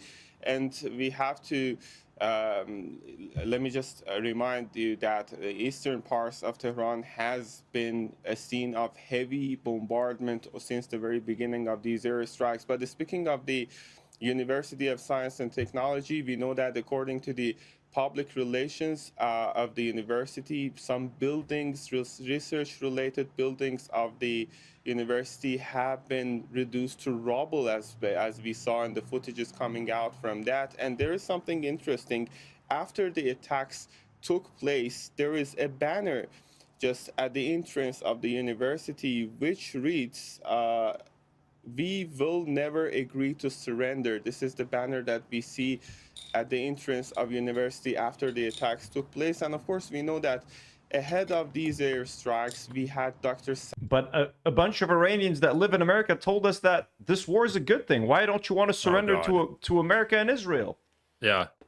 No, every day I listen to the news and they're interviewing another Iranian about how great it is that Iran's being bombed.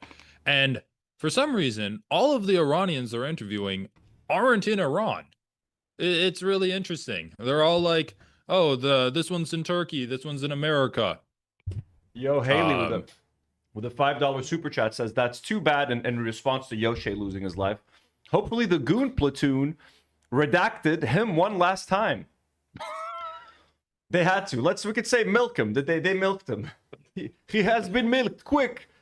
We have gathered Roche's milk. When you go over to Lebanon to colonize it, and you just end up in a sperm vial. In a sperm vial. A classic story of Israeli conscripts. Quick, Jacob, we must gather Yoshe's milk before the enemy attacks one more time. Is this going to be a new porn category? Like you're going to go... Oh my God! Right, Israeli soldiers make love while collecting sperm. It's like, oh God, yeah, I don't even... It's combining like necrophilia and like milking kinks. Yeah. Faster, Jacob! I can hear the drone. Faster, faster! It's coming! It's coming! Is he coming? Because the drone is coming. God damn! Jesus Christ! R.I.P. Sorry, guys. R.I.P. Yoshe again died. Dude, there's a whole bunch of dead Israelis that we could be mourning right now, but we're not because we don't want to derail the show. Yeah, I mean, there's also a good chance that unfortunately Moshe was not milked to completion at his demise, because isn't that usually reserved for people that have like a wife and that. Or maybe desirable traits. They're like, Moshe he's very ugly. Are you sure we must milk him? General, quick, we must make a decision. Yeah, they look at it, they bring in Andrew Tate as the expert to give them like a sexual marketplace rating. Only 8s and above. we reserve the You know what? Moshe was not, he had a kind soul, but perhaps not the kindest face. We can let him we can let it go. We can let Moshe go. Dude, the fact that this is a real thing is the biggest joke here. Wait, did I say milk to completion? Do you have that says milk to complete? Oh, did you say milk to completion? You talked about it, right? Yeah. That was crazy. That's oh my God, dude. All right, let's just continue talking about the university. We have a partial milking. I'm sorry, dude. We have partial milking, General. Is it enough? Show me the milk. Okay. So do you know like Warhammer lore? Because there's Did they do that in Warhammer? No, but there's like a YouTube channel that started making like Warhammer parodies, and their characters essentially have immortality where when they die, they unironically take the testicles of the dead soldiers and like insert them into another person, and then they get cloned that way. So it's pretty much so the only way they get a permanent death is if their testicles get destroyed. So that's pretty much what Israel is doing. Wait, I got a random announcement on Twitter about Kit Kat. 12 tons of Kit Kat products were stolen while in transit between our factory in central Italy and their destination in Poland. We're working closely with local authorities and supply chain partners to investigate. The good news, there are no concerns for consumer safety and supply is not affected. 12 tons of Kit Kat? That's an advertising opportunity. I guess so, right? Like if you can turn an ad campaign into like, who stole the Kit Kat? Who stole the Kit Kat shipment? That'd be pretty good. Like they make an Italian heist advertising campaign about it. And then they have to like have a break. We're on a break from, why is it? I'm still stuck in the Israeli thing. Then they break out the prison. Okay, check this out. This is a picture of Smotrich in the hospital with his son in the back. Because his son got injured. Like, so Smotrich was like wishing. Wait, where's that one tube? That's what I'm saying. Look at that, dude. They're milking him in the hospital. So his son came to South Lebanon and got a piece of shrapnel in his liver. And he was saying that he wants to make Lebanon look like Khan Yunis. This fucker, Smotrich. So his son came to South Lebanon, got a piece of shrapnel in his liver. Dude, they literally have a tube right on over his dick collecting milk. He's live milking. They are milking my son in the hospital. Dude, what the fuck is this country, man? Scouty Paw says not this photo again. We're gonna look at this photo. James never saw the milking device in the hospital. This makes it official. The fucking teary-eyed, self-aggrandizing selfie too. Jim D. Dukers with a $10 super chat. Thank you so much, Jim. Says can only stop in for a second. So here's a drive-by super chat. All power to all people. Thank you so much, Jim, for the generous super chat. We very much love you and appreciate you. And he sends a member message. Says, who stole the kishka? Well, what is that kishka? Is that a dish? Is that Kit Kat? Oh, Kit Kat. That's right, Kit Kat.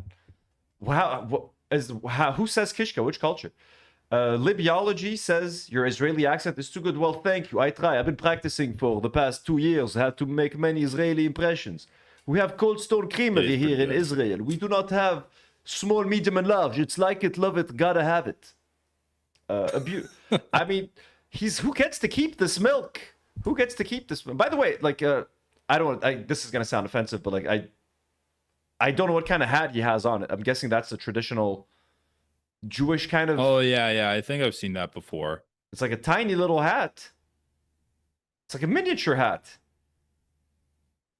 Yeah, the tears. Well, he's definitely grieving. He's clearly, hopefully his son's liver survives. Hopefully survives the terroristic Lebanese shrapnel. Of course.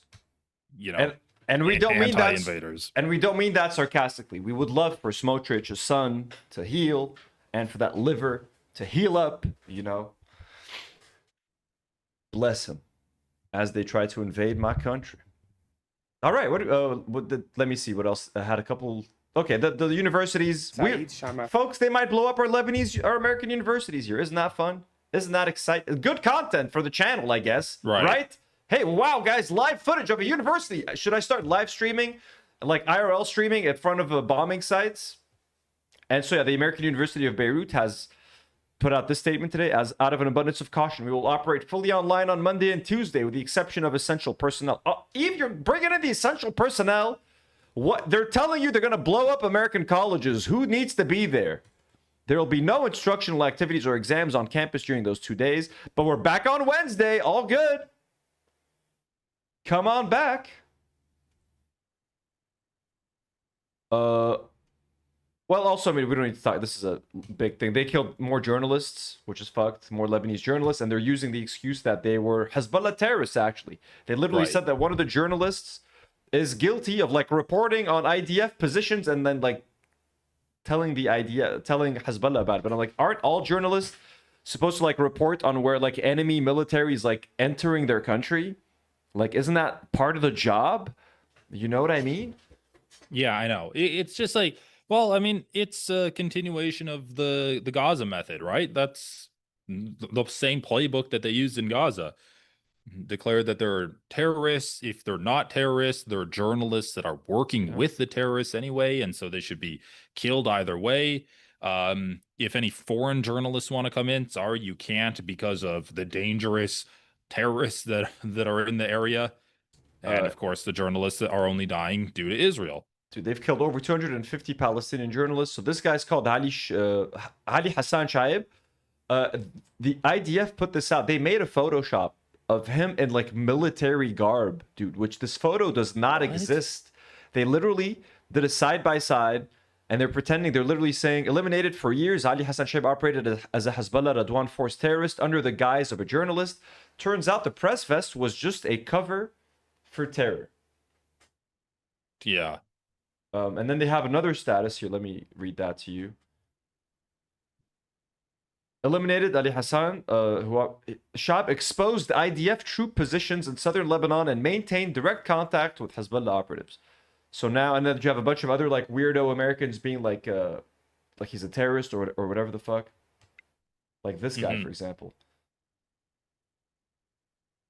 Jonathan Shanzer. Reminder: Al-Manad is a designated terrorist entity here in the U.S. It is wholly owned. It is a wholly owned subsidiary of Hezbollah. So it's a TV network that is essentially affiliated with Hezbollah, but that doesn't mean you can go around killing fucking journalists. They killed both of these two. They killed both of these people. It's fucking insane. Well, it's the same thing. It's like, as Asmongold is saying, oh, of course you should kill medics. I mean, the medics are they're healing them. The soldiers. Yeah, they're healing the soldiers. So you need to kill the medics too. It's just a complete degradation of any kind of military standards, any kind of, like, lies or fantasies that we told ourselves we had standards for engagement. There's just no care for human life at all. Asmongold is talking about it like it's he's playing Battlefield or something. Well, you got to kill the healer, because it's like, you know, got to kill the support. it's like not a video game, dude. Like, this guy heals other people than just soldiers. They're volunteers and they're doctors, and it's like they have lives outside of this fucking war. It's not a game. Yeah, I know. It's insane. It is pretty fucking disgusting. Oh, wait, we got a reference for who stole the Kishka. Yeah, what is Kishka? Is it Kit Kat? It's a song. Okay, here, let me share my screen with you. Let's get a little.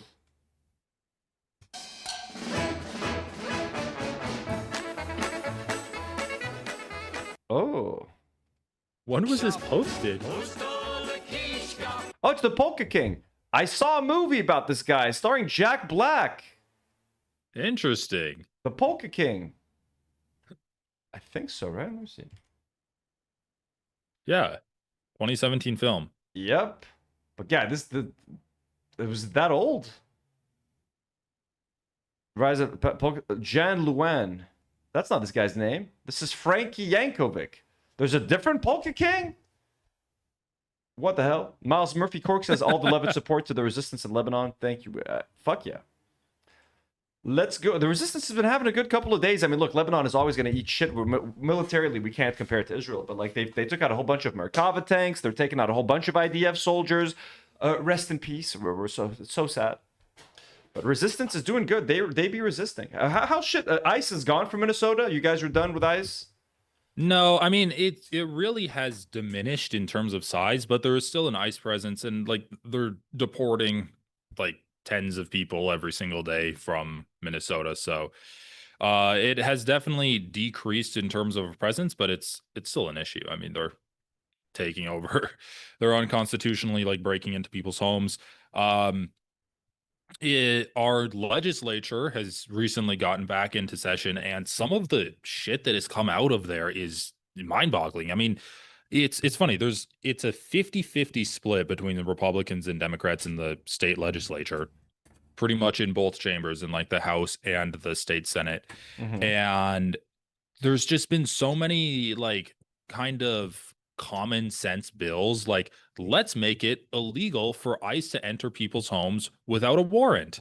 Let's make it let's allow public colleges to ban guns on campus. And like Republicans are voting against these things. Oh my God, like, dude. Yes. On the same day, so there was the what was it? The name of it. I think is like the Mercy School shooting.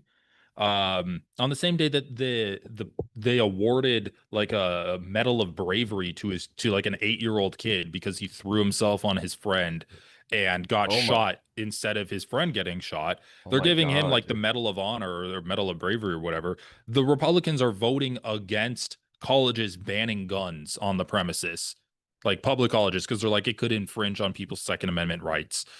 And then you have Republicans coming out and like voting absurd. against. It's insane. Yeah, it is. It just feels like the wrong timeline. Yeah, dude, the world is going to shit like genuinely right now. Like we're legitimately living through World War III right now. Like it's fucking crazy. I know. Yeah. But I was losing my mind because they were interviewing a Republican after the Republicans voted against making it illegal for ICE agents to do unconstitutional things like breaking into people's homes without a warrant. The Republicans voted against making that illegal, and the reasoning that they gave in the interview is if we make it illegal for ICE agents to break into people's homes, that's going to give people more protections against ICE agents than they do against criminals and murderers. That's nuts, man. It's like, yeah, we should have protections against ICE agents that we wouldn't have against murderers. Like we should also make it illegal for ICE agents to murder you. Like what are we saying here? It's so crazy. Like Republicans are so fucked up. And like I hope like if a Democrat does win the next presidential election that they'll actually undo a lot of the and strip away a lot of ICE's authority and power, but I feel like they're not gonna, because they could serve them at some point. Like, you know what I mean? Like, why ruin something that could help me and that could come in and be practical for us when we need it? That's kind of the cycle. It's like Republicans push the envelope, Democrats say, "Oh, that's bad," and then they don't actually push it back in the opposite direction. They just keep it, and that is going to be like, you know, if you get into power and you suddenly have a private army of ICE agents, are you really going to ban it? Like I was at the protest yesterday and every sign is like ICE out of Minnesota, fuck ICE, abolish ICE. And it's like the Democrat Party line is we need to reform ICE. Right? Yeah, We yeah. can't abolish it. We're just going to reform it. Defang them a little bit. So I was like, they're going to be friendly now. When they break down your door, they're going to have a smile on their face, and they're going to do it in a professional manner. Yeah, and they're going to have a pride flag on their patched on their uniform. So hey, they're cool, they're woke. It's all good. You know what I mean? It's like that's it literally is that. It's like we're going to do the same things, but just more quietly, and we're not going to like post like highlight reels on TikTok with a cringy edit to it. But yeah, I was telling people, I'm like, why do you have an abolish ICE? That better say reform ICE, right? Because that's what Amy Klobuchar wants. Jay of the Dead says, I'm a teacher, so going into work every day has been so distressing for so many reasons. Thinking about how these kids' lives are in my hands if anything happens. That's great. First of all, Jay of the Dead, thank you for being a teacher. Teachers are such precious people, such an important profession. I love teachers. And yeah, in America, it's sad. You have to protect those kids. You probably have to fund half of their stuff too, because the school budgets keep getting cut. I keep hearing stories of like American teachers having to like buy extra pencils for students or like buy notebooks because like the school doesn't provide that stuff, and for the teacher to be able to do their job efficiently, they end up having to buy that stuff. James, I don't want to keep you too long because you've already been streaming for an hour, so you've been streaming for 2.5 hours already, right? Yeah, I think I gotta head off pretty soon. But was there anything else you wanted to cover before we wrapped it up today? Nothing important. I just wanted to ask you, do you like Star Wars? I do like Star Wars. I haven't been a fan of some of the more recent stuff, but yeah, Star Wars was. Do you fuck with Lego? How about Lego Star Wars? Lego Star Wars, I do like. So I've just gotten myself into a little quagmire. Let me see. You got to show me some of the sets that you got before I leave. So I bought the Cantina set, which was retired. It's been retired for a couple of years now. I bought that, paid a pretty penny for it. I have it on the side, haven't revealed it yet, but I have another problem. I'm building a clone army. I've decided to build a clone army. Don't do it, bro. I've already started. Get into Warhammer instead of Lego Star Wars. It'll save you more money. I started to build a clone. It's going to be small. It's just going to be a little corner. So I have already bought like one ship and a bunch of clones. And I'm gonna try to like keep it under control, but I'm building. I'm excited to show you my clone army someday. All right, but I'm building a clone army, folks. I'm not gonna show you my clone army because I'm embarrassed. You have one? How big it is? Yeah. Are you fucking kidding me, dude? I'm not gonna show it though. Dude, it's so hard. Dude, Lebanon, it's impossible to like, there's no cheap battle packs here. Like, you know, okay, so there's a battle pack that's $20 that you guys have in the States, the 501st one that everyone complains about. It's the cheapest I found here was $27. There's people selling it for $45. I'm having to pay a premium. There's another battle pack that you guys have for like $25. I found one for $34 or maybe $29. I found it for $34. And I had to buy the ATT, like an ATTE Walker. Looks dope as fuck, but I paid a premium for that shit. You guys have it for $140. Hey, I'm seeing the Lego Star Wars 501st at for $15.99 at Target. Yeah, here I bought the cheapest I found here was $27. So I'm not only do I have to pay these prices, I have to pay premiums because there's like shipping and shit. Right. Chris says I'm so excited for you. Chris, yeah, we need to watch the. Okay, hold on. Before we go, we need to watch the Iran Lego videos.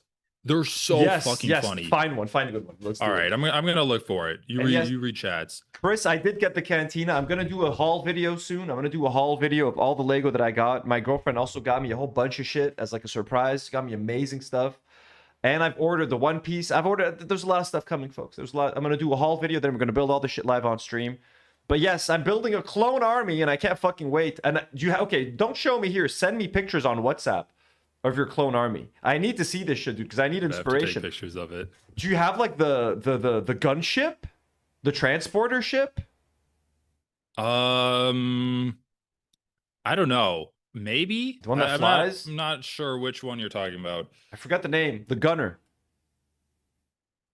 I need to buy one of those gunners, man, but they're retired, so they have small red ones now that people... And all the fans hate everything. They fucking keep... Like, Lego Star Wars fans are the hardest to please. Those motherfuckers are so obnoxious on YouTube, but, like, dude, that clone army is going to be fucking a badass. It's going to be good. No, you know what? Lord of the Rings Lego, I think, is my favorite IP for Lego. It's so good. Yeah, they've done a really good job, but you can't build a clone army. I mean, they don't have Urukai battle packs to build an army of Urukai versus like Well, Rohit. they used to, Did but now they? they don't. Yeah, they Oh. used to. It was so sick. Now they just have like the premium shit. I got I into keep it too late, man. also, yeah, if you're into D&D, there's like some Lego D&D characters that look pretty cool. People want to see your clone army, man. AC Man. saying, show us your army. I don't even have my army stuff arrives tomorrow or like All right. Tuesday. And I ordered them from like the sketchy ass Instagram place that they don't even sell Lego normally. They get random shipments of shit and sell it at like a big ass discount. They got sponsored on Instagram. They had really low prices. I was like, send me that shit now. I Yeah. need a clone army. All right. Okay, can you see this screen? I see it. All right, let's watch this. Let's watch this, and then I'm gonna head off. Just because it's Lego, it's obviously AI. Don't condone, but it is a wartime period, so you know they probably don't have time to hire animators. But still, it's so stupid. All right, let's play it. Oh shoot, it might be copyrighted music. If it's AI, it's probably not. But dude, I can't believe you have a clone army. Like, you need to send me pictures of that. Like, all right. Like, who else do I know that has a clone army? You could be my mentor and give me advice. All right, I'll be your mentor. For some reason, it's frozen. The video's not working. Is it really? working? It's not good. Could you refresh the page? Because I can see your mouse moving around. Can you see my mouse moving now? Yeah, I see the mouse. But the Fuck, video. all right, I was sharing the wrong screen. All right, let's watch this.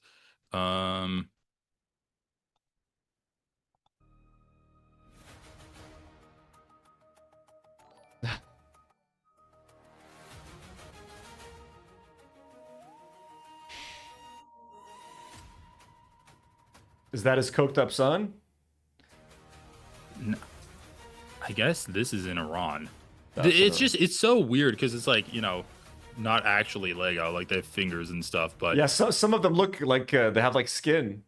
Yeah, it's just like, and it's so, I guess they've released a ton of these videos, but it's fucking hilarious how Keep it going. It's funny. Posting shit like this.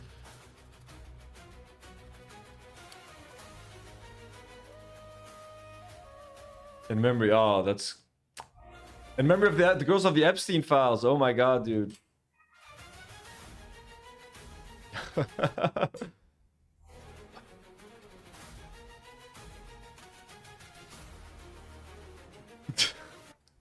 It's so ridiculous. That's so like just weird, man. It's so weird.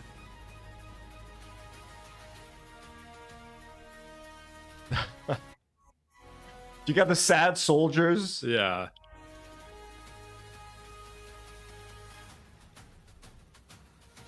And I also don't really understand like the insistence on making it a Lego thing too. Lebanon. There we go. We've got a Hezbollah shout out. Taking down Merkava tanks.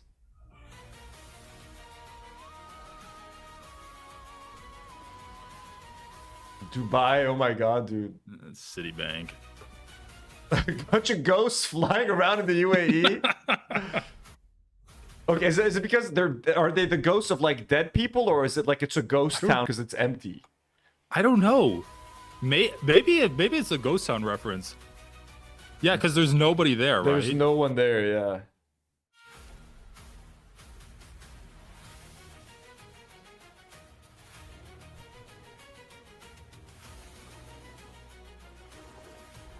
It's like those Hamas cat videos that they were making a couple years ago that like were going viral, the adorable cat videos. Soon? Wait, what's the soon mean? Oh, it's like the American paratroopers are all gonna die. That's crazy. Politics makes a good point. She says it's YouTube kids-friendly Irani propaganda. Yeah, that must be it. Because like famously, Lego is non-violent, and they've never really made like realistic-looking gun. They would hate this. Like any brand being associated with any of this shit would be like, what the fuck?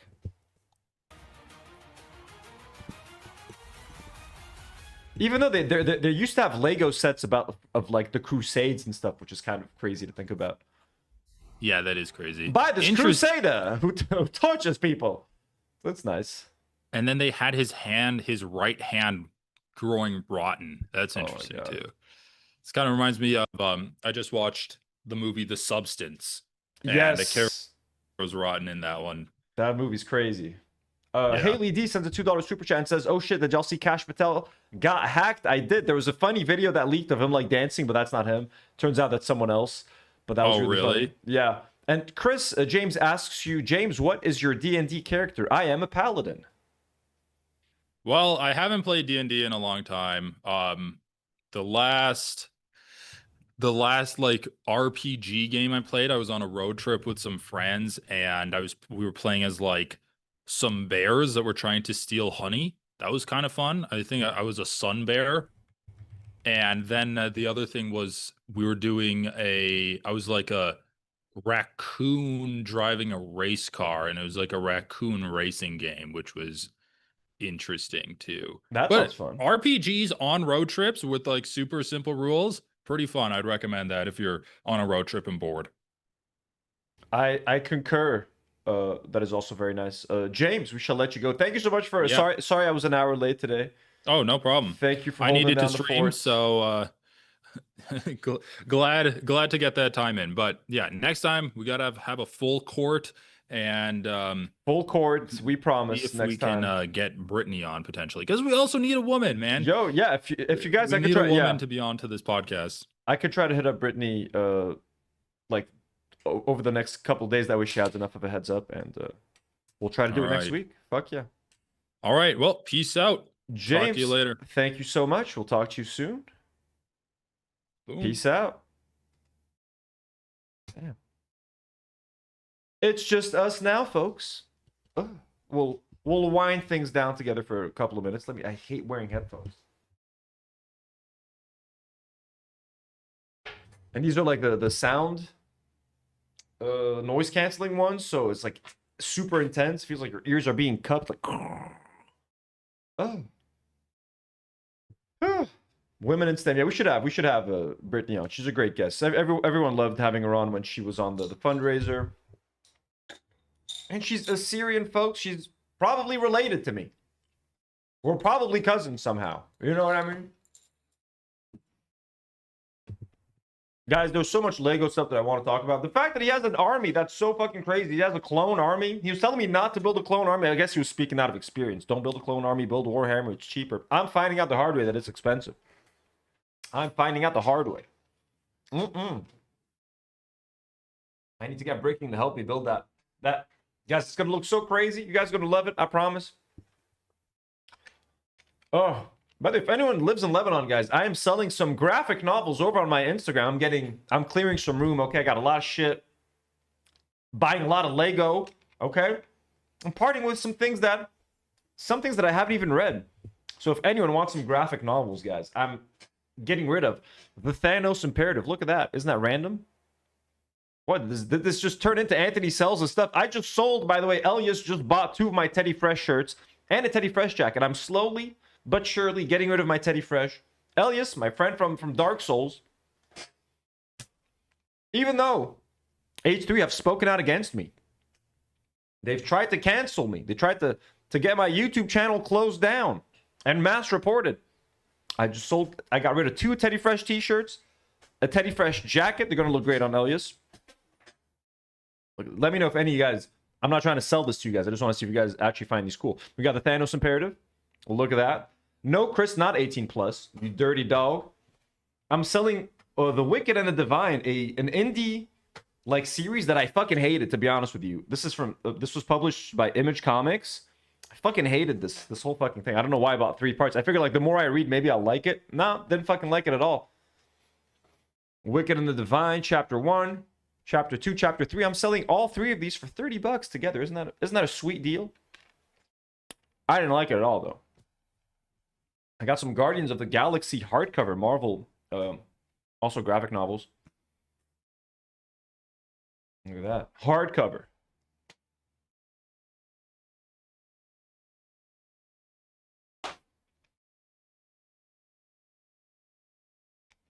Chris, you'd like this person. Azar. This is pretty cool. This is a Batman black and white like sketchbook. It's like a graphic novel, but all drawn and sketch form. It hasn't been colored, and in most cases it hasn't been inked. Only some pages are inked. It's really cool. Hardcover, like a slip cover. Thing looks nice. Honestly, this was a gift that someone bought me, so years ago, it was like a Secret Santa gift. Got Preacher Volume 1. Never read that shit. Bought it, then I watched like one of the episodes of the show that they had made. Didn't like it. I was like, ah, fuck it, I don't want to read this shit. I only have the first volume. I don't feel like buying the rest of it.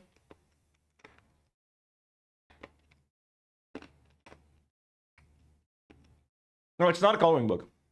You could color it if you want. And this Venom graphic novel. It's like the full collection of some story. By Cullen Bunn, the complete collection.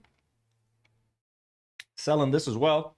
I think like 2 other people reached out on Instagram, so might be selling a few of these today, folks. I already sold like $50 worth. No, $90 worth. Yeah, I think I sold $90 worth. I sold 1 for 20. Oh no, 2 for 30. I sold $50 worth. $50 worth already. Not bad. Not bad. Midnight Mass was cool. Was it a book? I've seen the show. This is my market, folks. I got it. You got to part. I try not to be to get too attached to stuff anymore, especially after the. We talked about it, Demi, myself, the explosion and stuff. And it's been years since I bought like collectibles for myself. Like I stopped. I used to have a massive like Marvel action figure collection when I was a kid. Spider-Man action figures. I collect comics. I've stopped buying comics for my personal collection. Anything that's like action figure related, all that sort of thing. It's been years. I used to buy Blu-rays. I used to collect all sorts of stuff. I'm really trying to cut down and like give away a bunch of things. I gave away a whole bunch of my clothes like 2 years ago. I had stacks of clothes, and I figured I would sell them. I was like, fuck it. I just gave a whole bunch away. But these books, there's a lot that I haven't read. Like I never read this one. I'll be honest. I never read this. Just fucking sell it. I never read this, and I don't think I'm ever going to read it. You know, there's books that you have that you know you're going to read, or at least you want to read. I don't even want to read this. I don't want to read this. I'm not going to read this Batman thing. I read these 3 years ago. Never going to reread them.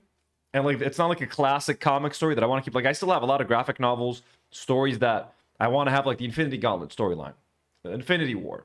I have a lot of Ultimate Spider-Man, a lot of Superior Spider-Man. I like these stories. Kraven's Last Hunt. I like to revisit them from time to time. Or I've never revisited them, to be honest with you guys. But like, if I want to. These I never even think of. I forget that I own these. You know what I mean? I forget that I own these. And they would like someone else can take better care of these things, actually read them, enjoy them. Like they're just sitting here collecting dust. And I can use that money to buy something that I'm excited about. So it's been nice just like stacking them and being like, damn, I'm willing to. And I already sold 3 today. I sold 100 bullets. Let me show you what I sold already.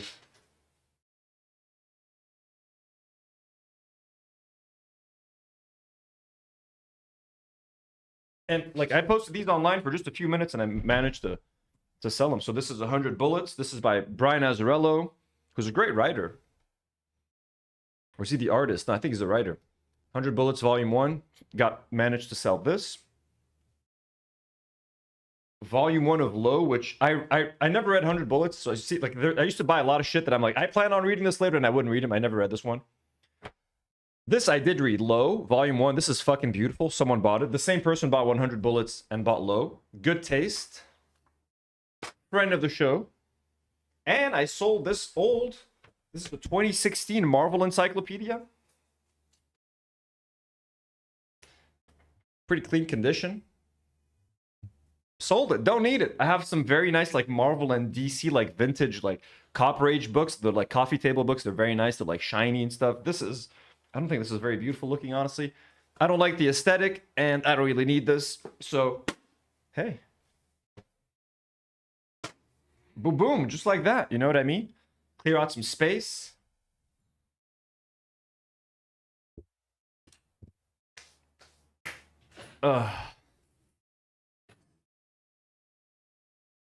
Miles Murphy Cork, thank you so much for being here. Have a good night.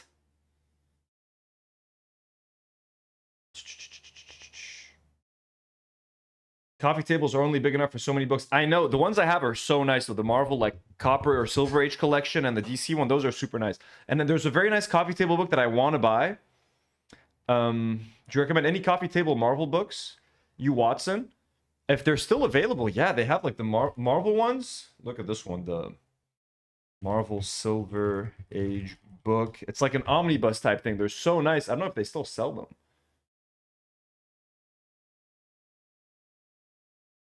Let me try to get you one as an example so you see what I mean, you Watson. You want a nice coffee table book? Check this out.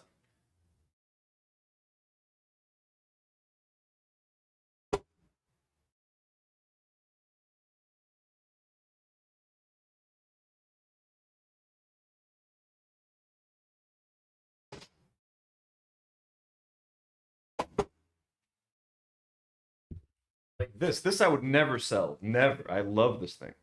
What's the cover price for this too? It's got to be expensive as hell. Check this out. So this is the Marvel Age of Comics. It's like a big boy. It's like an omnibus. And look at the back cover. Got the Hulk, the Gray Hulk, classic Gray Hulk.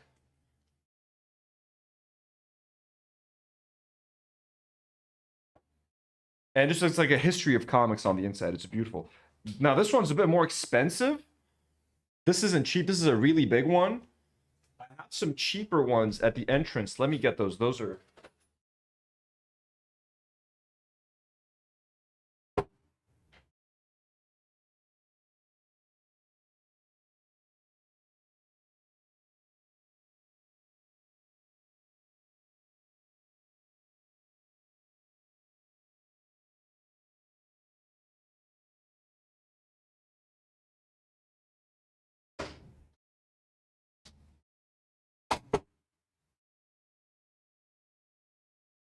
So, gonna clone you from the fingerprints. I can see. Oh, there's a. You can see the fingerprints. This isn't the Marvel one, but this is a fun comic book related coffee table book. It's the League of Regrettable Superheroes, which just has like collects the weirdest and like just most random superheroes throughout like history. There's a lot of like really random classic heroes. So this is a good fun little book, and it's much cheaper. It's smaller. The other one is kind of crazy. Let me give you some examples of some shitty superheroes. Dr. Hormone.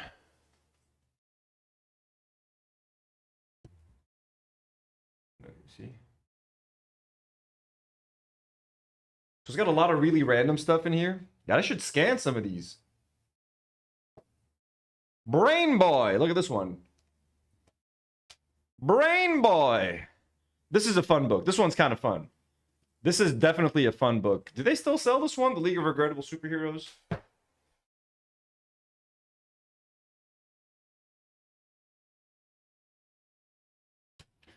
They've got to. You could get this one for, ooh, whoa, $6 off of Amazon. Hardcover. Yeah, this one's fun.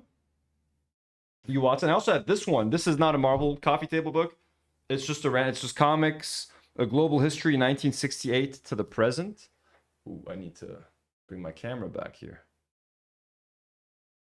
And I have this one. This is also another comics coffee table book that I have. It's just a history of comics from 1986 to the present. And the present being, when was this published? This was old. Not old, but like.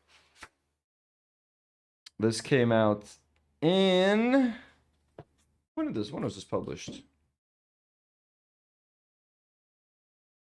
Probably like 2016 or something. I would guess 2015. It doesn't say. What the fuck? What do you mean by present, you motherfuckers? I get it, the illustrations are in color, but what does it help me if I don't know when this was published? Okay, I'm sure it says somewhere where... Oh, 2014. So this is the history of comics from 1968 to 2014.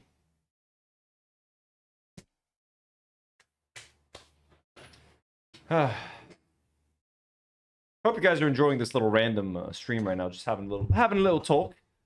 Just having a little talk, you know? But yeah, I like these books actually. These are nice books. I like having them. I haven't really read most of them, but the coffee table books. You just look at them, you grab it, and go like, oh, lovely. I'll read it someday. Oops. Oh, damn, just smashed the living shit out of my monitor with the edge of this book. See, that's what happens. What happens? I bring things here, and then I ruin them. Anyways. Gentle. All right, guys. Oh, awesome. You Watson says this is so helpful. I've noted all of them down. Awesome. Maybe don't get this one. This one is probably outdated by now. But certainly get the League of Regrettable Superheroes and the big Marvel Age of Comics. Let me see if they still have that. From 1961 to 1978. Marvel Age of Comics, 1961, 1978. How much is that? It's got to be at least... What? Yo, get this. It's only $25 hardcover. $25 for this? Yo, what a great buy. This is a great fucking buy. Are you shitting me? Oh, I wish I could buy the rest of these. God, that's an awesome price. Yo, definitely get this one. If you can get this one, this is a great coffee table book. It's got that big. It's the same one that we were just looking at right now.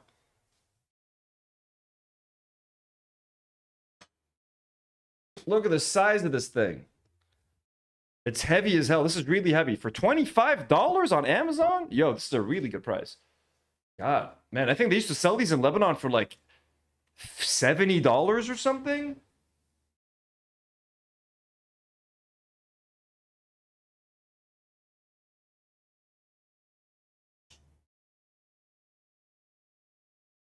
These are and I have a similar one for DC Comics. These are guaranteed super expensive.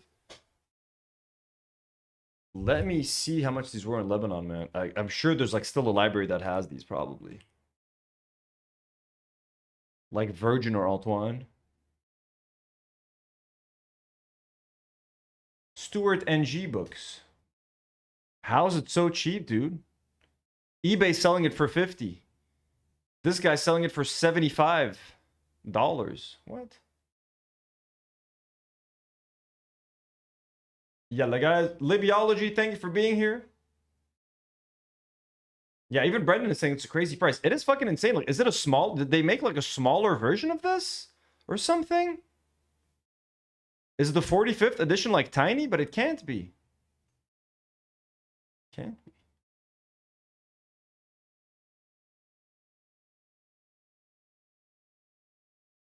Oh no, what I really want to buy, and which is too expensive here in Lebanon, is the Alan Lee Lord of the Rings trilogy.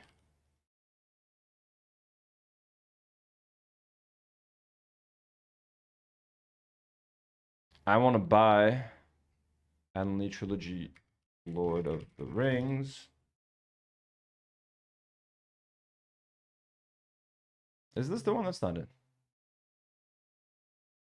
This one. I'm dying to buy this, dude. This is This is $80 on Amazon. These are the Lord of the Rings with the Hobbit illustrated by Alan Lee. So there's all these Alan Lee illustrations. They're beautiful. And it's like $180 here in Lebanon. It's so expensive. So look, $80 here.